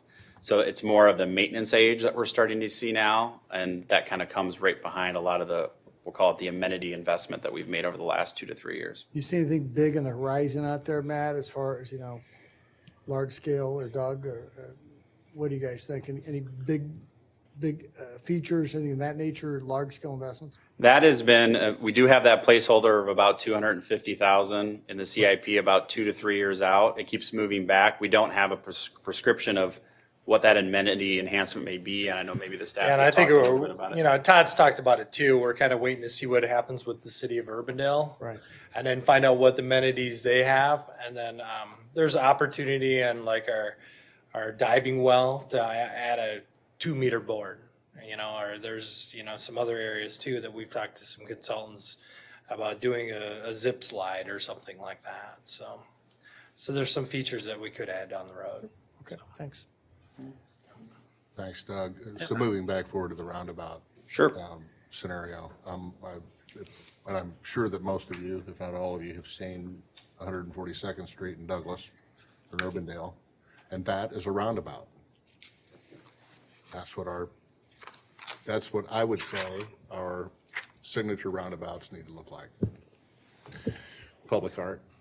I know there's a concern of people driving through these roundabouts, and they do, believe it or not. We've had that happen a few times. Public art, that can happen, but I think we need to take it to another level, and I'm glad to see that staff is working on that as part of this. Yep. Any other questions on leisure services? All right. We'll move on to community development.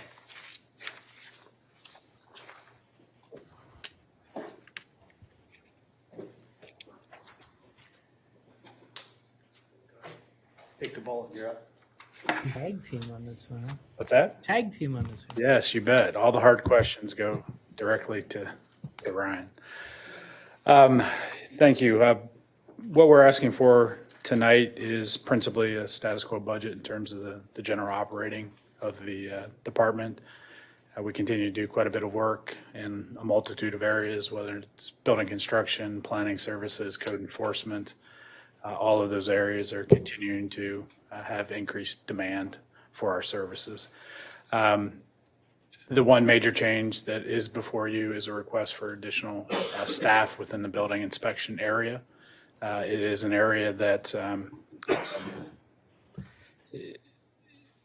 it's frankly been a long time coming, but we have had staff that have been able to continue to pick up the load as we keep adding more and more to it.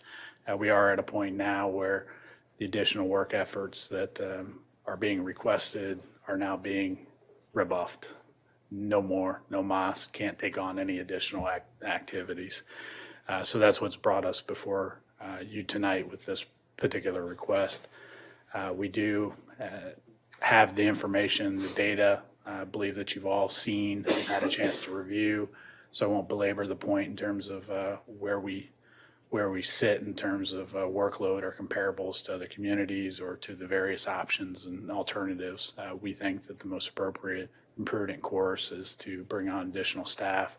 It'll allow us to address both the current needs, which are, I think, fairly clear, but also I don't believe that there is any immediate concern or midterm, long-term concern about our growth pattern and our ability to keep a new person engaged.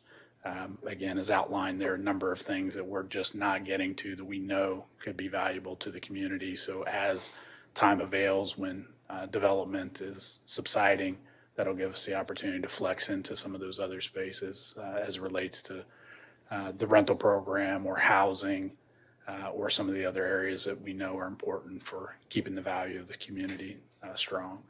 So with that, I'd be happy to answer any questions you have generally about the department or the operating part. Otherwise, Ryan can, again, take your questions and concerns you might have on the specific position. Council, questions? Doug, in the past, with our rental inspection program, we've been, was it a 5-year, It's basically a 6-year program. 6-year? Yes. Any plans with, if you do get the addition of a new building inspector to increase that or modify that? So if you'll recall, just this past year was the end of the first 6-year cycle and then the introduction of the next cycle. Again, in large respects to the fact that we'd had no additional capacity to take on additional workload within that space. The program is set more or less in status quo mode for this next 6 years. Not that you can't intervene in the middle of that period, but at this particular point, we would anticipate kind of working through that cycle. And then as we get to the end of that cycle, being able to further evaluate potentially going a step or two beyond the very basic life safety efforts that we're currently offering through that program. Other questions for? A right-of-way inspector, we talked about that before. Would that fall under community development? No, as proposed, the right-of-way inspection services would be within the Public Works Department. It would maintain and manage that right-of-way. That's right. Jeff, that's what you had talked about. Okay. Ryan, you want to give us a heads up on? I promise I won't bore you position. with any code information tonight, but I did want to have a chance to kind of get in front of you and talk about the request for the building inspector position. I've been here since 2008. Through those years, we've taken on quite a few additional projects, responsibilities in our department.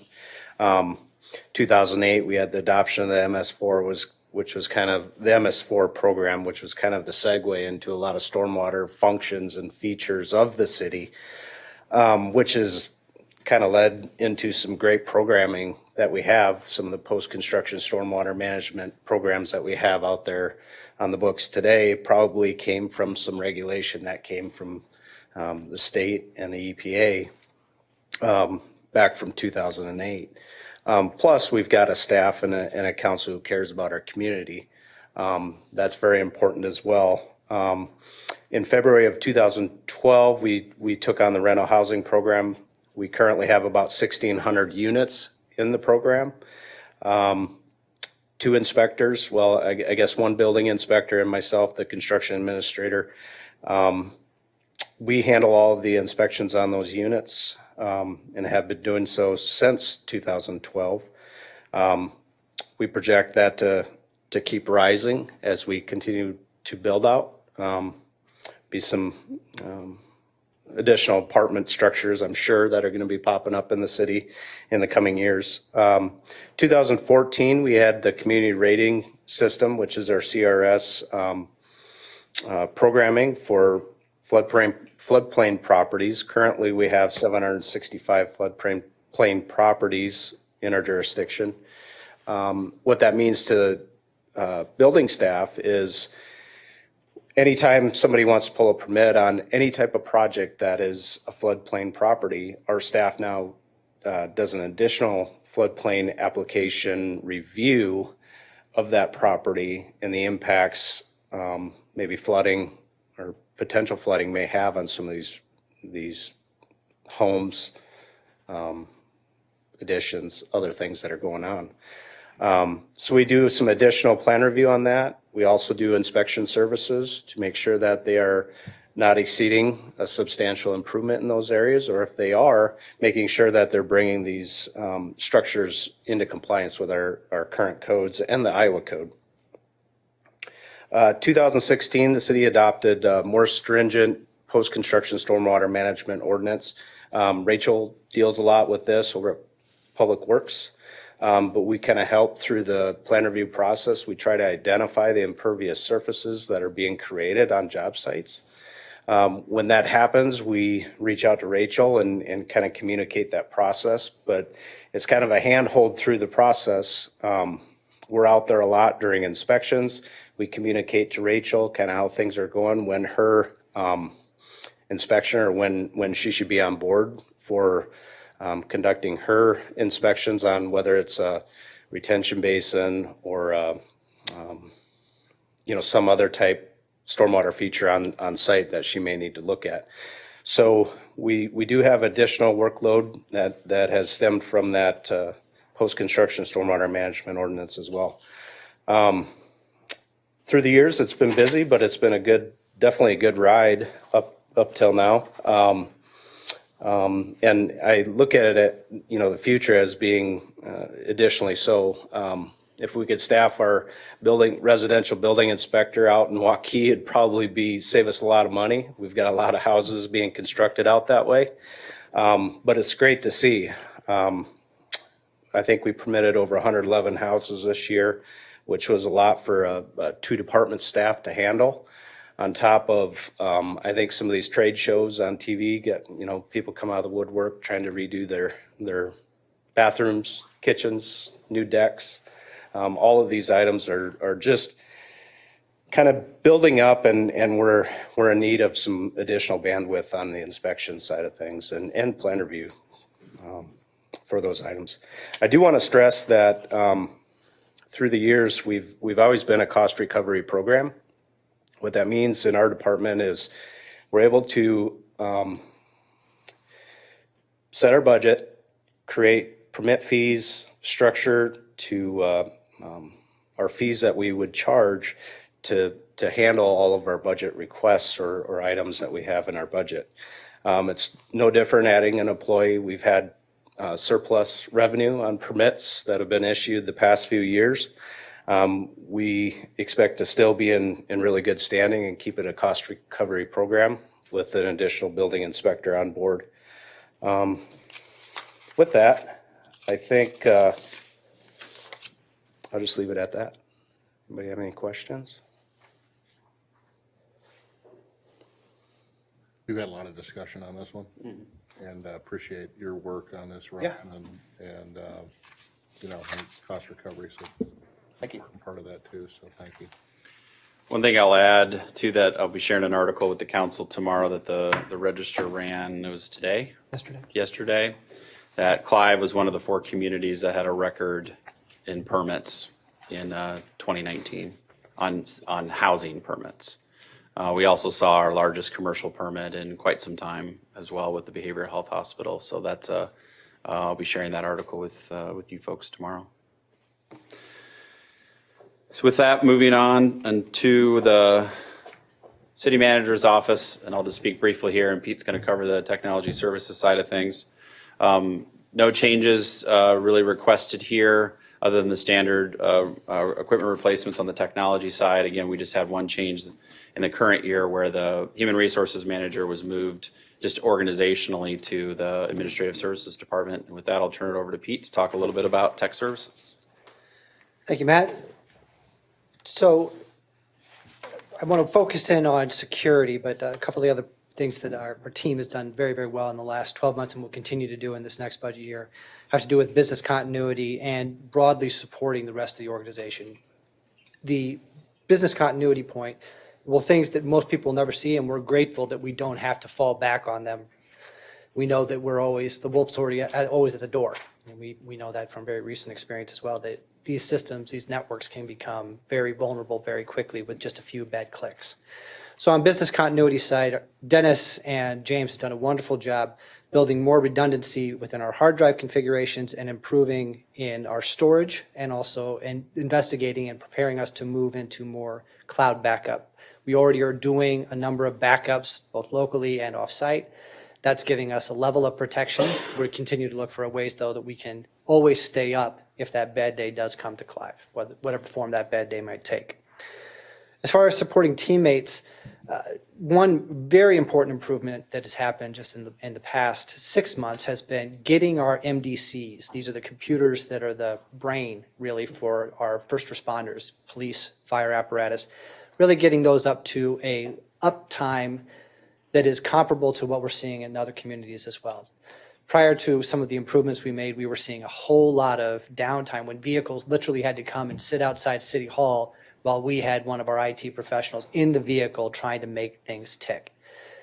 Getting all of those machines now up to Windows 10 at least, being able to push patches remotely to those machines so that they're updated and it's not something that the officers have to worry about just when they turn the vehicle or the machine on for the first time that day. I'm not saying that doesn't happen. All of us have those delays from time to time, but just doing the patches with more frequency, being able to work on them more remotely, not requiring people to necessarily be here all the time has made a huge difference. And I think it's also built confidence in our team among the first responders as well. They know if they've got a challenge, whether it's the GPS unit, whether it's the printer, you name it, they're going to be able to call up James and Dennis right away, and they're going to be ready to respond and make sure those are up and running. Their expertise that they've developed in that was really on display recently, as a number of issues were worked out through with our Westcom partners as well, and they represented the city very well in that situation. With security, the start of our security work always comes down to people. That is where we see the most vulnerability in our networked environments. And to that end, we've made improvements on the way that we are coaching people on passwords. We have not really pulled the Band-Aid off yet and started requiring password changes on a certain schedule. But these are the kinds of things we continue to investigate. We know some of these are going to be really disruptive to folks, and so we're trying to be thoughtful as we balance security and coaching up people and things like passwords with their desire to be able to get their work done and not have to worry about that part of the workday. Right now, we don't have a mandatory password, a 90-day or whatever it is that they have to change the password. We don't. We have coaching on complexity of those passwords, but it is at this point something that we have ready to start pushing forward. But it is a big disruption. It's the kind of thing that a lot of folks find real onerous, and so we're working closely. Big disruption is getting our system hacked in. That's right. That's a big disruption. Exactly. 90-day password change is, for the most part, pretty minimal to people compared with the risk adverse or the risk benefits that would come with it. Absolutely. Pretty tough to disagree with that one. It's low-hanging fruit. There's even lower-hanging fruit that we've taken advantage of. Email is what I'm going to point to. That is, I think, one of our most vulnerable areas. And separating email, that bad click on a random link that you got from somebody where you didn't notice that the email had been spoofed and it looked like it came from me, or it looked like it came from Matt, or it looked like it may have come from any of you. Somebody accidentally clicks it. It can happen to the founder of Amazon. We found it recently as well with WhatsApp and the vulnerability just on a phone. We can move our email hosting further away from our network environment. We're already in the process of doing that. In fact, the migration will start here in the next week and will be ongoing into February. For most users, this is going to mean something that mostly happens behind the scenes. They're not going to see a big difference in the way they access. So user interface is still going to be preserved, which is massively important for continuity of business. But by moving it out of our physical hosting space right here in this building, it makes it much more difficult for somebody to gain access to one endpoint, one machine, and then use that access to somehow enter into an Exchange server, for example, where we manage all the different users in our network. That was and continues to be the one that's at the top of our list of getting that right so it's a more secure spot and we are less prone to the attacks that might come through email. On top of that, we can do simple things like locking down our public Wi-Fi. All of you are looking at the password in front of you now that you had to input. Previously, your iPads were connecting using the public Wi-Fi overwhelmingly. That was a vulnerability. Patching schedules and delivering to all of our endpoints. Prior to Dennis's arrival, we were going for many, many months between patches, and we did not have a regular schedule set up to make sure that they were getting out to all of the endpoints. And when I say all of them, I don't mean just the workstations. I also mean that random computer in the library that we use that's hooked up to the projector. Little things like that can continue to be vulnerabilities. Now we have a schedule, and Dennis has just completed training so that he will be able to use a new server that we already have spun up and is ready to go to push out updates regularly so that we make sure we've got the most up-to-date patches ready to rip for the city of Clive. Some of you may have just seen the notice that came out from the Department of Homeland Security about a crucial Windows vulnerability. They usually wouldn't put it out there so publicly, but because of this vulnerability, they wanted to make sure that everybody, and certainly people who were managing critical infrastructure systems, that everybody was getting that out as well. We right now are in the process of making sure that gets done. We're in a much better position to get those done now, as Dennis has brought on this additional training, and we're ready to enhance the way that we push out patches. Even absent getting that specific patch done, the other thing that we've done is really beef up the tools that we put on every single machine to detect malware and detect malicious code that might be coming in as well. We use a product called Malwarebytes, and we use a product called Sentinel-1 as well to make sure that we are looking for all those things so that if somebody does make that bad click, they'll get caught before that machine can infect a bunch of other parts of the network as well. It's never done. So to Councilman Klein's point, there's a lot of things that are just need to be part of the habits of people when you're thinking about how do we keep these networks we depend on safe. And so we will continue to do that.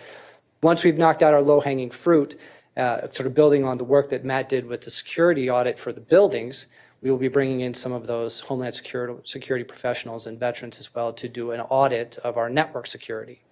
We considered doing that as soon as James had come on, but we already knew there were all these things that we could get started on right away that we wanted to knock out first.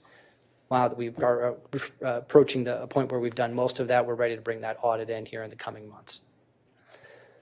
With that, I'd be happy to take additional questions. Other questions, comments? No? Pete, thank you. Thank you, Mayor.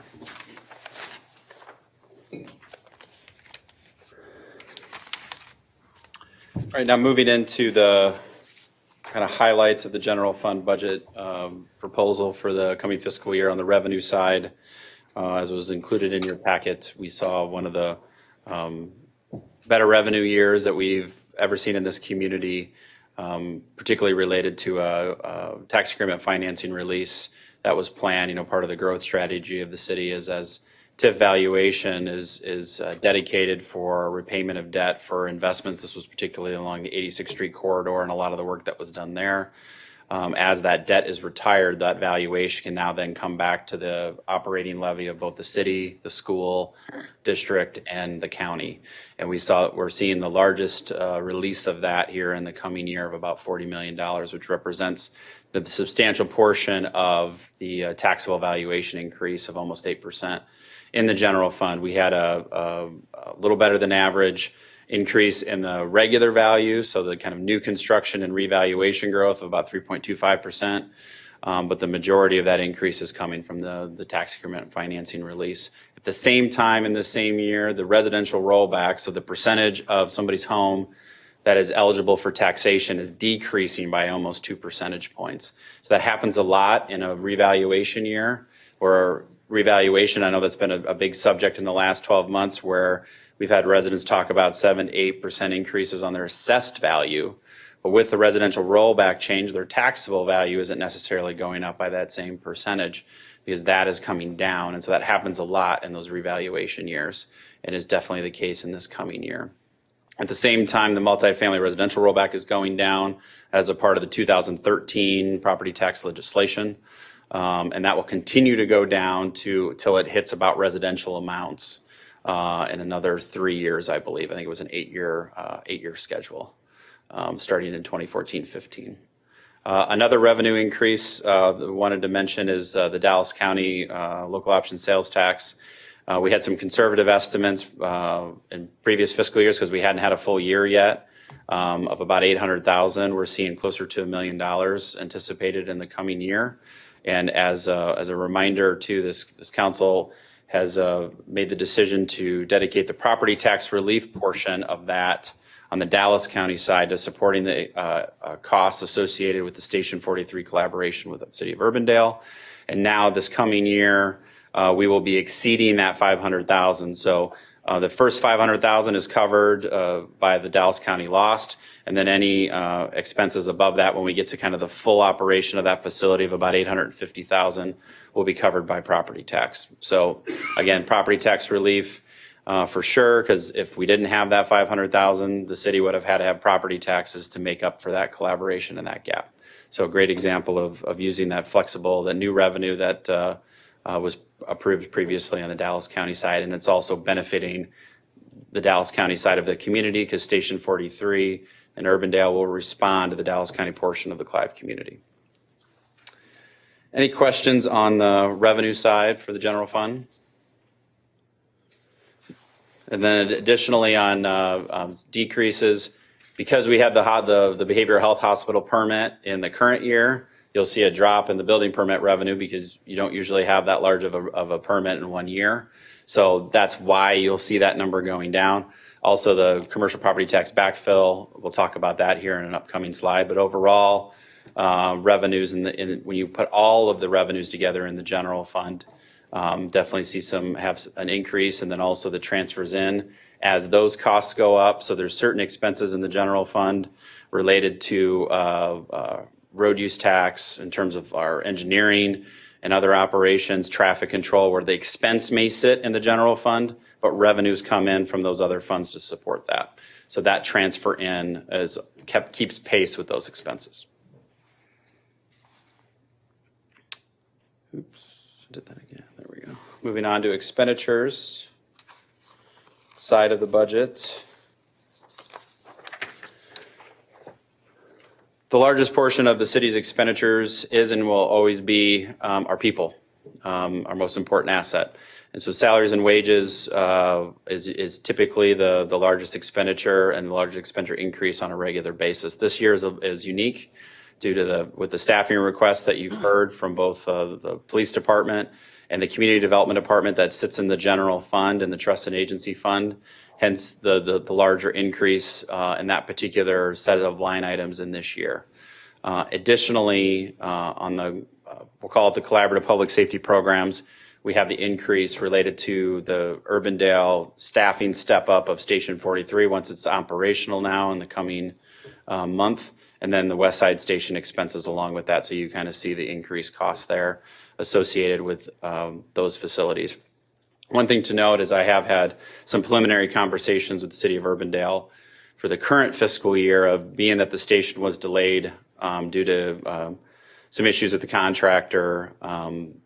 We're having some conversations about some reconciliation of the station being operational later than was anticipated. The funding schedule that we have produced was estimating, the station would be open October, November timeframe. Obviously, we're 4 months behind that. So I've already had conversations with their city manager about, and they actually brought the conversation up to us, some remuneration back to Clive, understanding that they're kind of 4 months behind schedule. So don't have the details on that yet, but that's ongoing discussions that we're having currently. So the majority of the expenditure increases that you see from the 1920 budget to 2021 is related to what you see on the screen. The VAT, almost 90% of it is related to those two areas and the staffing costs. What I would also add is the medical, as we talked about with the trust and agency fund, for the police positions, both the pension and the health insurance costs reside in the trust and agency fund, and then the health insurance costs associated with the building inspector request reside within the trust and agency fund. So some of those expenses are over there in that fund, which is also supported by property taxes. It was discussed earlier. Any questions on those large expenditure categories? Well, I have a question, Matt. Sure. You talk about annual wage increase estimate of 4%. According to Social Security, the cost of living increase is 1.6%. Private sector, the average, and that's roughly 69% of the workers is 2.8%. To the 29% or 25%, it's a 4.1% increase. Then a 0.06 or 6% or 0.06% increase for the low performers are 6%. You're recommending a 4%. Just how do you break that down? How do you justify that? that does not match up with private sector. So out of what you're seeing there is the 1.6% of that, or 1.6 of the 4 is the CPI increase that's associated with the pay matrix that we have. This is really based off of our pay matrix, kind of on average what we expect to see. So about 2.4% of that, 2.4 of that is the merit side of things, which from what I'm seeing, at least 3% on the merit side, but in both public and private sector. So I think with that in combination with the CPI, we are keeping pace with our competition in the metro area in terms of what what averages out after the pay matrix is applied for our pay for performance system.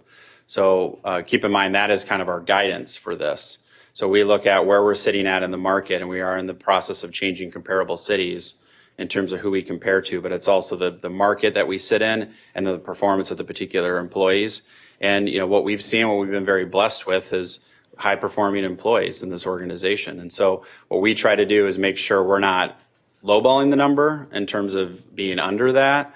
And so 4% is what we feel comfortable that, gives us a good baseline for where that could end up after we go through the evaluation process. So in the big scheme of things, that's a flexible number then? That's not across the board 4%, but that's an average then? Across the city. Take into account merit-based and cost of living? Correct. So you might see, might have certain employees that have been here for a number of years that are satisfactory in their position where they're getting the cost of living increase and maybe a little bit more than that. And then you have certain employees that have very high on the performance side that might be relatively new at the city.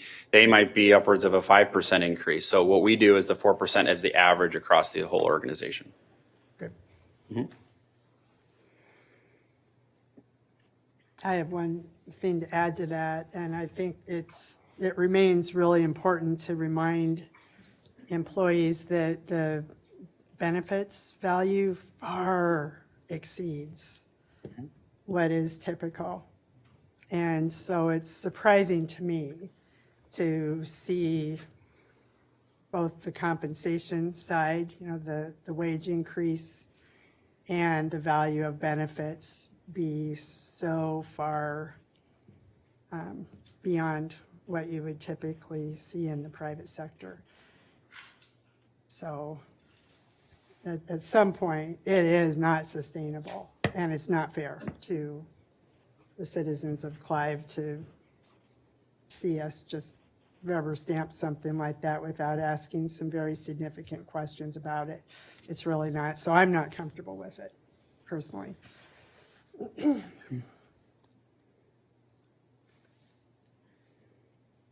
The overall expenditure increases of the 6.1% don't even take into account benefits, do they? Or do they? Yes, they take into account all of that. Oh, in terms of what sits in the trust and agency fund? Well, yeah, I'm just seeing that reference, and I'm thinking that doesn't account for Your overall expenditure increase of 6%. In the general fund would just be the general fund That's related general fund expenses. only. Yep. And so the expenses we talked about earlier that in the trust and agency fund would be reflective of the health insurance for all general fund employees, and then the police pensions, so the municipal police and fire pension system. So can you, maybe not right now, but look at the overall compensation increase? Because that typically you would look at those things together in terms of the value. I think that's a number we really should understand. Sure. I would hasten to add that those of us that were here, I'll start back in 2003, the benefits picture was very much different than it is today.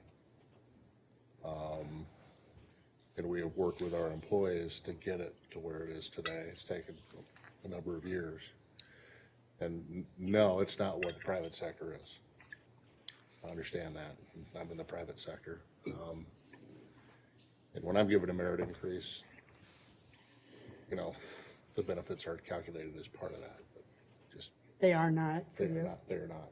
In fact, ours is a pretty large corporation. So They are for I'm- most people I know. So I'm not as part of a merit increase. That's not, it's a cap on salary. So what I just wanted to add to your comments is that we have made tremendous progress as it relates to our employees owning a portion of their benefits.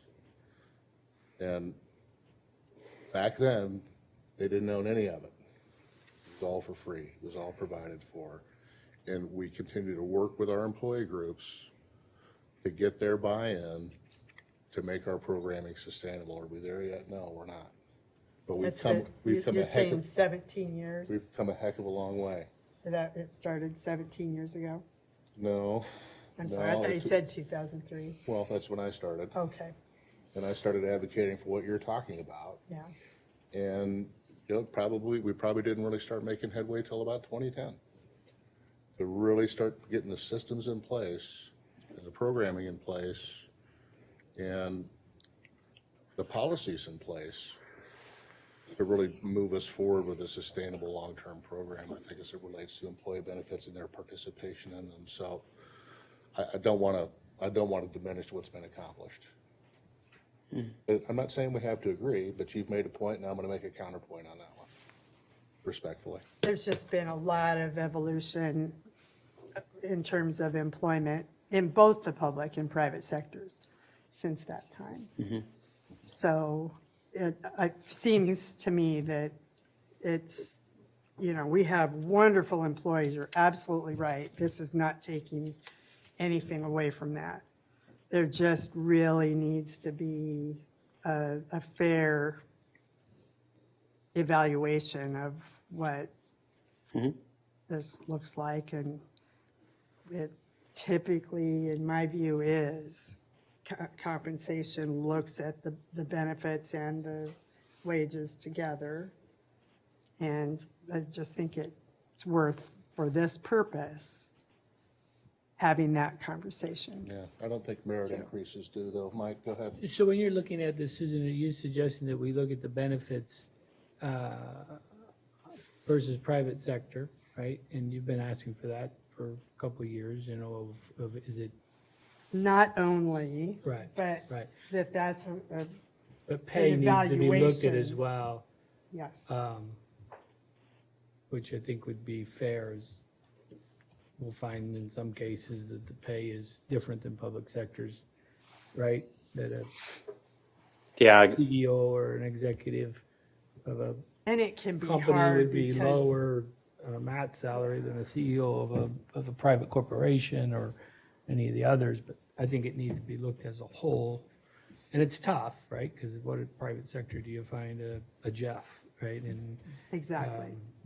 I can provide you a great example of that right now that we're dealing with, and this is the engineer position. yeah. And an example of where our benefits are going to make a difference. Because I can't be as competitive on the salary side with consultant engineers in terms of what their ability is. I can tell you we've gone through one candidate and now we're on another that I think we'll be able to get. We're going to probably make an offer to very soon, but we lost out on the first one because when I had the first conversation, it was a quality of life conversation versus the consultant engineer business, right? Wanted a little more work-life balance. But then when it came down to it and the offer was put in front, that equation changed, and then it was about compensation, and I knew I couldn't keep pace with that. In that particular highly professional technical position, whereas the benefits are my counter to that in those competitive business or competitive professions, if you will. Again, I know that's a very technical position and one of the higher paying positions in our organization, but that just is an acute example that of recent where the benefits are probably going to help us secure the person in terms of comparison to what they're doing in the consultant world. And that's been true for public-private, you know, for a long time, Matt, as you're well aware of, that the benefits on the public sector are typically much better, and that offsets the compensation package, right? So, And just to give just a high level of just the change that's happened since I've been here in the last, 10 to 11 years, 9 to 10 years, is, we've seen changes from the old closure system of 20% where employees were moved up 20% a year towards a market rate to a pay for performance system that we have in place now with the pay matrix, where the CPI helps reflect it. It's adjusted based on where cost of living is going, and then it uses performance and market. We didn't have that before. Another big change that's happened in the last 10 years, we talked about it a little bit earlier with the union contracts and how that's been propagated across the organization, is on the health insurance side. Previously, when I got here, you paid very little, if not nothing, on single health insurance, or family insurance was very little as well. And now we're progressing towards that 80-20 percentage that was negotiated in the union agreements for police and fire, and the non-union is following that. So I definitely think, at least in the last 10 years, we've made some progress, and I intend to continue on that track, because I think, particularly on the benefit side, particularly on the health insurance side, and this is a conversation that I've had with the employees and the Employee Benefits Committee, is, as we see increases, there's going to be an expectation on the behalf of this council and our taxpayers to have the employees share in on those increases, because it's their health that can help us lower those increases in the future. And they get that, and I think they acknowledge that, and I think that's part of the reason why we've been able to negotiate those increases. Are we there as far as we want to be? Probably not yet, but I think we're on a track to get there more in the future. The one, Go I'm sorry. ahead, Susan. One thing we've really tried to do is not move in a significant direction in increasing deductibles. And that is not typical for, the average of jobs across the board. So there is an increasing value comparatively to what is offered by a typical employer by being able to have some really good coverage without much out of pocket required. I don't know, maybe that is something that starts to be on the table too, to have that be a little bit more comparable. But just kind of the whole package continuing to expand and be better than a lot of other options, it's at least warrants more conversation about it. And a Like, you better need to be on the story. personnel committee next year. Yeah. No, we'll fix that. I'd like to nominate Susan. Hey, Matt, just so I'm clear, of the 6.1% increase, overall expenditure increase, how much of that is wages and how much of it is collaborative? And I mean, I do the quick math. Is there something else there? The majority of it, others is just general roll-up costs and maybe fuel and some other things. But out of the 1.1 million, you can see you've got about 950,000 of it on the screen. So the 90% of that growth is what you see on the screen. That's why I tend to feature the biggest categories by far. All right. General fund position at the end of the projected at the end of the fiscal year. Last year, we were projecting about a $100,000 addition to cash reserves or a surplus for this budget as we were projecting out. This proposed budget is just about doubles that in terms of adding to the cash reserves. If we were able to, again, I know I refer back to this on occasion, but in terms of the fiscal management of this budget by the department heads and our staff that have been, talking earlier, is we obviously never spend 100% of our budget. Our state limits don't allow for that to go above that. We typically are in about the 96, 97% range, as Joyce talked about, and looking at our current and previous fiscal year. But even taking a conservative assumption of 99%, we would have a surplus. And what we've been doing, or this council's directed staff to do the last couple of years, is utilize those additional reserves above 30% to continue on the flood-prone property buyout program, continuing adding cash to that program. Again, we're getting close to having all the single-family homes acquired. We still have a few left. And then it starts the conversation, as we did the last council meeting with the FEMA grant. Technical assistance grant is now getting over to the commercial properties, and what does that look like? And so from a staff perspective, if those reserves continue to be there, is advocating for the continuation of that program going forward. And I think you have the financial flexibility of what we're proposing here to be able to do that. We have a proposed budget at about 30%, 29.7% on cash balance. Again, that's 100% of expenditures, with it being projected about 28.8 last year. So I think what you see here is, we have financial flexibility going forward. I know that in the out years, as you saw on the general fund projection summary that was included in your spreadsheet, we do have some out years where you start to see some negative balances just in terms of the operating side of things. Again, we're talking 3-4 years out. One big chunk of that is the buyout of the West Side Station ownership system to contractual that Chief Rowe talked about. Is there's a fall off point. So we have $300,000 and then a couple of $400,000 payments, and then it goes to zero because now West Des Moines has bought us out of the ownership of that station. So that's a revenue shortfall that we have to make up for. And so that's why you see a little bit of that cliff in that year. And so what at least the strategy has been is looking at that 1014 levy, how do we maintain that and then protect ourselves to be able to weather some of those storms that may be coming in the future. And then also, as we'll talk about here in a minute, what legislatively may happen as well in the future in terms of our other revenue sources.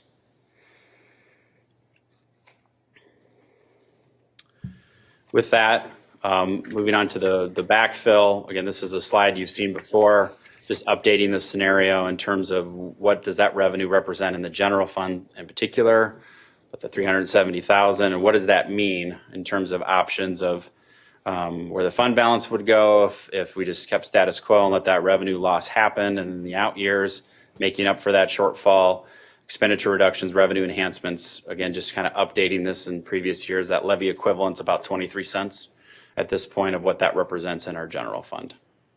Every penny is about the $16,000 is what it represents based on our taxable valuation of about $1.6 billion. A new element this year is the transparency threshold. Again, this was approved in the 2019 session. Basically, if a city is proposing to exceed 2% revenue growth on property taxes in its general fund and trust and agency fund, it's actually both those funds combined. The group of elected officials, city or county, is required to approve a resolution saying, why are you going above the 2%? And if you are going to do that, that resolution then requires a supermajority vote. So the supermajority vote doesn't come on the budget approval in March, it comes on this early hearing of setting the budget publication. And so what we included in the packet in the memo was, okay, what does that represent? Well, it's about, if we were to take that 8%, almost 8% growth in revenue down to 2% in those funds, it'd be about a $1 million loss in revenue. And then you can kind of see the impacts to the various funds that we have for if we were to try to be under that threshold where the supermajority vote isn't required. What I can tell you is, in terms of the numbers we've heard from the state, about 56% of cities across Iowa are going to be at or above that 2% threshold, just based on their valuation growth that's been reported for the coming year. And the metro cities are definitely going to be at this number, if not above it, for years to come, just based on our new construction growth. We will see, and then if you put TIF releases on top of that on occasion, there's definitely, as growth happens and growth occurs and growth expenses occur, that revenue growth will be at or above that 2% threshold, at least what we estimate, pretty much for all cities in the metropolitan area, including Des Moines. So just wanted to add this new element. So that's why you see an action item on the agenda of setting a public hearing. This is the new requirement of adding additional public hearing at that first regular meeting in February for consideration of this resolution to exceed the 2%. And then on the resolution and on the wording, we'll actually have why. And what you'll see, at least what we're proposing, is a lot of what we talked about tonight. Expenses keeping up with our growth related to public safety services. Also looking at the 410 schedule, those 3 police officers, building inspector position, and all those collaborative projects, particularly with the city of Urbandale on fire and EMS, that those expenses are putting us in a position to exceed that threshold, and hence what you would see as a part of this. So I know this is a new element to the discussion from last year's session.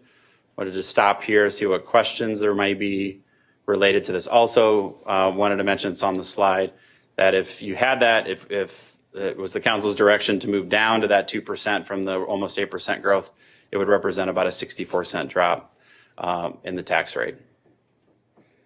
be happy to answer any questions on this new element that we have before us. I'm interested in getting a little bit more clarity on having our sales tax coming in as well as the valuation increase and why we would still need to go over the 2%. I can see that being a primary question coming up from residents who know that our revenues are increasing pretty significantly from that sales tax. So how would we describe that in a nutshell? So how we would describe that is on the Dallas County side, that is the property tax relief portion of the Dallas County loss is the only chunk that is coming into the general fund. And it's going to be estimated at about 500,000, so about 100,000 increase on that side. At the same time, the expenditures that it's being supporting is going up much faster than that in terms of the city of Urbandale as we stair step into the full staffing of that station. So that growth is helping us cover that expense, but now property tax is now taking over to support anything above 500,000, which it's projected to go up to 650,000 in the budget year, and then eventually to 850,000. So those expenditures as they grow above the 500,000, where we have now exhausted the full property tax relief portion. So even though we've seen some revenue growth, and we'll probably see some additional revenue growth in lost, that will be applied to that, but it is not enough to cover. So property tax is now supporting, it's about 2/3 to 1/3 of lost to property tax. So I guess in the short way of saying it, its growth isn't keeping pace with that particular expenditure growth. So how much would the percentage property tax increase have been without that then? It would be 500,000, so you're talking about half of that number, you're talking 32 cents. A 32-cent increase to make up for that 500,000 on our levy. Thanks. So Matt, the 2% threshold is property tax revenue growth only. Correct. Obviously, our expenses are growing over 2% every year. Correct. I believe everybody's are, so, you know. Correct. Or many would be. So it's not that, it's really the property tax. It's just the revenue growth. It's just the property tax revenue growth, just that one line from what does this levy produce in terms of against your valuation for both the general fund and the trust and agency fund. That's the only number that they're looking at. But what that doesn't take into account is when, like for this year, for us, we had a $40 million TIF release. Well, that's applied to that same percentage. It's not just new construction growth, it's any growth. And so if you have a community like ours that's managing its growth and managing its release of TIF and releasing it like it should in terms of our taxable valuation growth back to the operating levies, you're penalized essentially. That'll force you into this supermajority vote requirement regardless if we had zero growth in the rest of our valuation. So that was something I know that at least a lot of the growing cities advocated for in consideration of the legislation last year. I know I had a specific conversation with Senator Schneider about that if TIF releases aren't taken out of that, you're going to have exceeding 2% on a regular basis for any growing community. Again, if they're doing the right thing of growing and releasing the TIF as they can when TIF debt falls off. Other questions on this, Council? So moving to the levy comparisons in terms of where we're at currently. The city of Clive has about the lowest general fund levy portion, the 707 out of these cities. And then you can see kind of where we rank currently. Urbandale took a jump in this current year above us. So you can kind of see where the rankings are.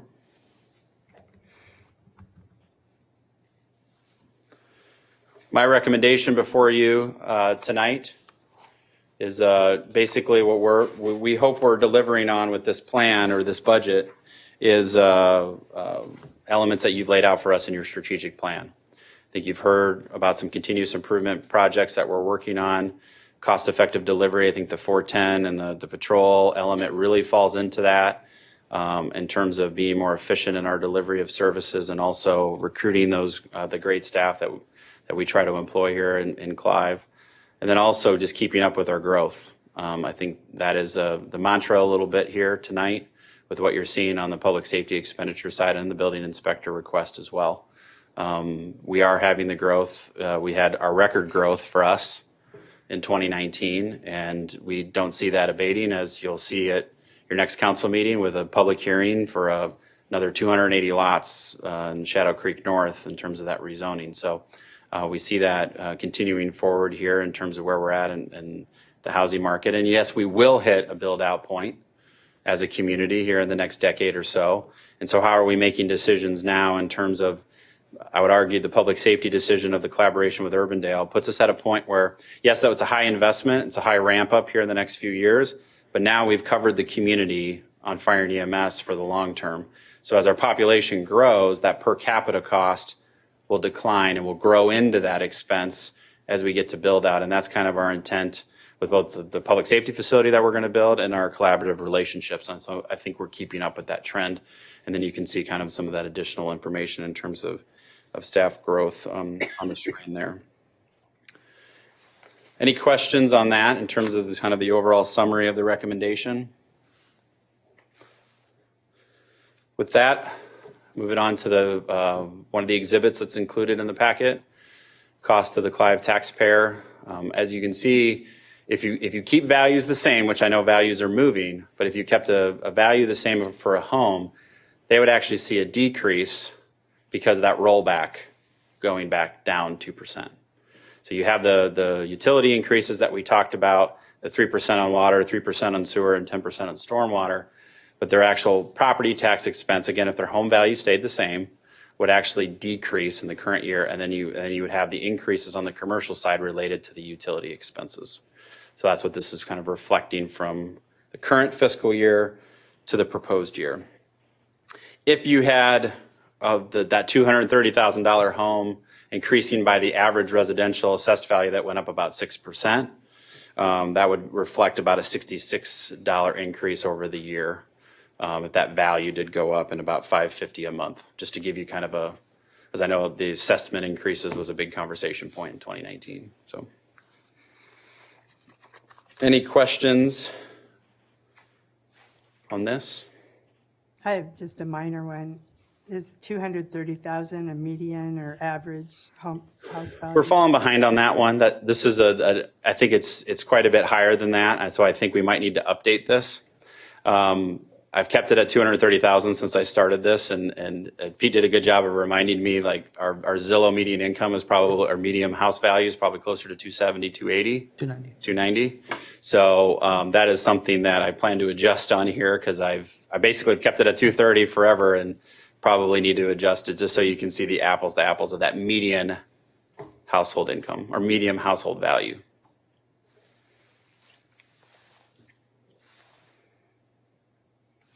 The next steps in your direction is what we seek at this point.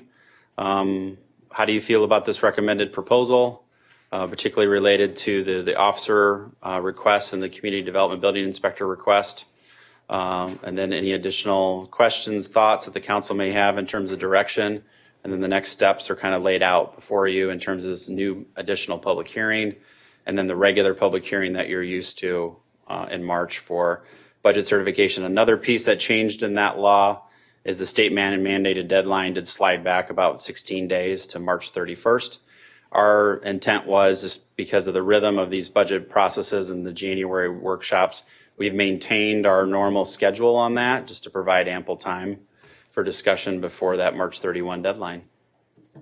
With that, Your Honor, I would turn it over for questions, comments, direction. Thank you, Matt. Council? I'm in agreement with this. I would move the resolution setting the public hearing for the 13th at 6. Second. It's been moved by John, seconded by Michael, and a reminder that setting the public hearing, this establishes the maximum amount. Correct. Of levy, so. The public hearing, the resolution you would consider after that public hearing would set the maximum for the budget publication. So Matt, just to confirm on here, again, you mentioned the 3 additional patrol officers, The community development request, additional building inspector, I don't see anything on here in the right of way from Public Works. Yeah, that was included in the direction on the previous presentation. So that is another one. I know we have some additional follow-up to provide you on. We're surveying some of the questions that were answered, and we intend to provide that to you at the work session on February 6th. So we know that we need to follow up on that discussion as well.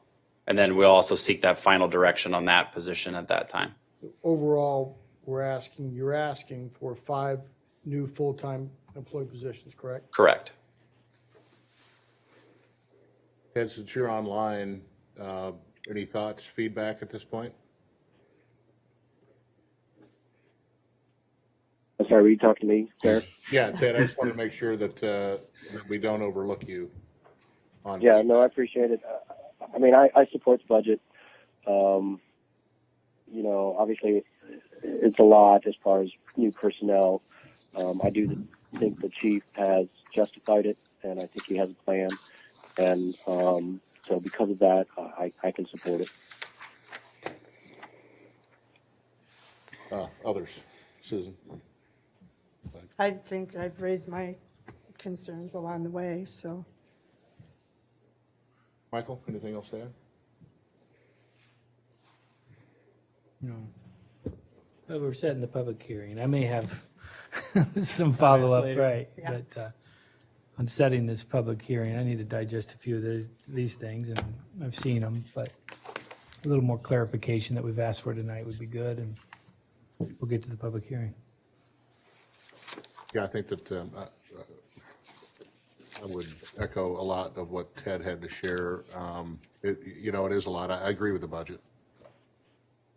I'm a big fan of setting the expectation and letting our good people figure out how to get there. So, I think it's pretty clear that we want to keep our levy rate static. And as we look at ourselves amongst our peers on those rankings, we perform exceedingly well. And this year, we're asking to do a lot because I recall the years that we pulled back on a lot of things because of where we were. And so now you got to figure out when the right time is to make these moves. So I appreciate the work of the staff. Obviously, we're setting the public hearing, more discussion to go, but I'm supportive of what I see here. So it's been moved and seconded to set the public hearing. Any other discussion? Seeing and hearing none, will the council please vote?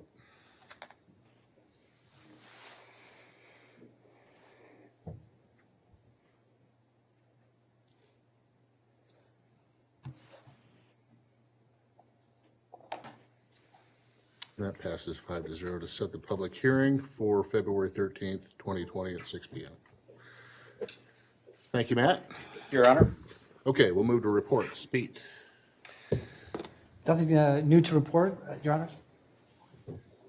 The first, isn't it? Gee. Eric, make note of that. Write that down. It's been a lot of hard work done tonight. In the interest of staying in order, Ted, do you have anything for the group tonight?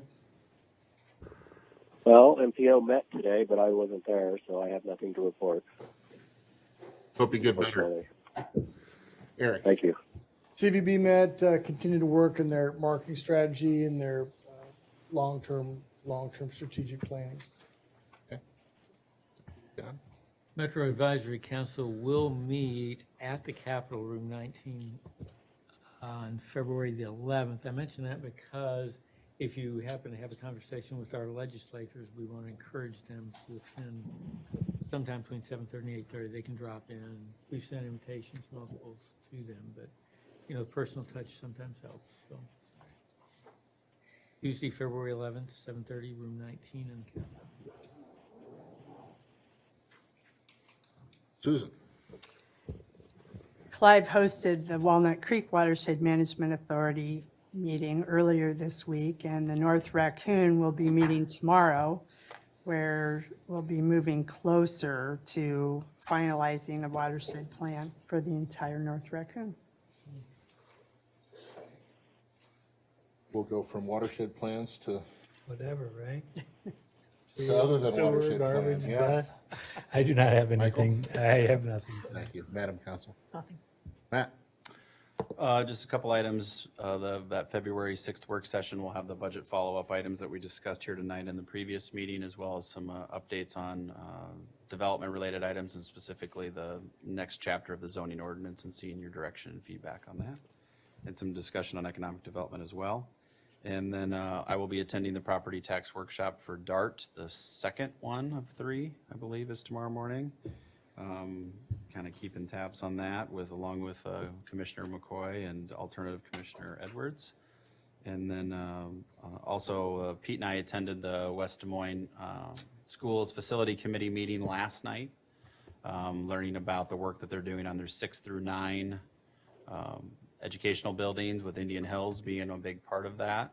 Got an opportunity to offer a lot of input and engagement in that. This is kind of the beginning of the conversation, but we're able to really offer the perspective that we see Indian Hills as a neighborhood asset for that area, and how can we think about that as they reinvest in that building, particularly the green space, because it actually serves as the park for that neighborhood, and what can we be intentional about, and maybe partnering with the school district at some point to think through that a bit for that green space as they make those investments over the next 3 to 4 years. That's all I have, Your Honor. Matt, you might touch upon the Des Moines Water Works meeting next Oh, week. yeah. And our finalist interviews for leisure services that'll be happening at the same time. Yeah, next Thursday and Friday will be a busy couple of days. We have 5 finalists for leisure services position, and I'll share those names with the council tomorrow. Also, at the tail end of the interviews on Thursday, the mayor and I are going to run down after those to the next meeting for the regional water discussion. We're kind of bringing everything together, and I think, at least based on the conversations that I've heard, the mayor and I have heard even today, there's really a desire to kind of decide where people are at by March, whether they're in or they're out. And I think haven't followed back up with the council on this yet, still kind of waiting to see how things play out. But I think the most recent offer from Des Moines Water Works could be beneficial to Clive long-term in terms of how we're being credited for our purchase capacity, our excess purchase capacity that we currently have. And again, it depends on who's in the pool, though, pardon the pun, but because that assumes right now that everybody's in, and if that isn't the case, does that change the equation?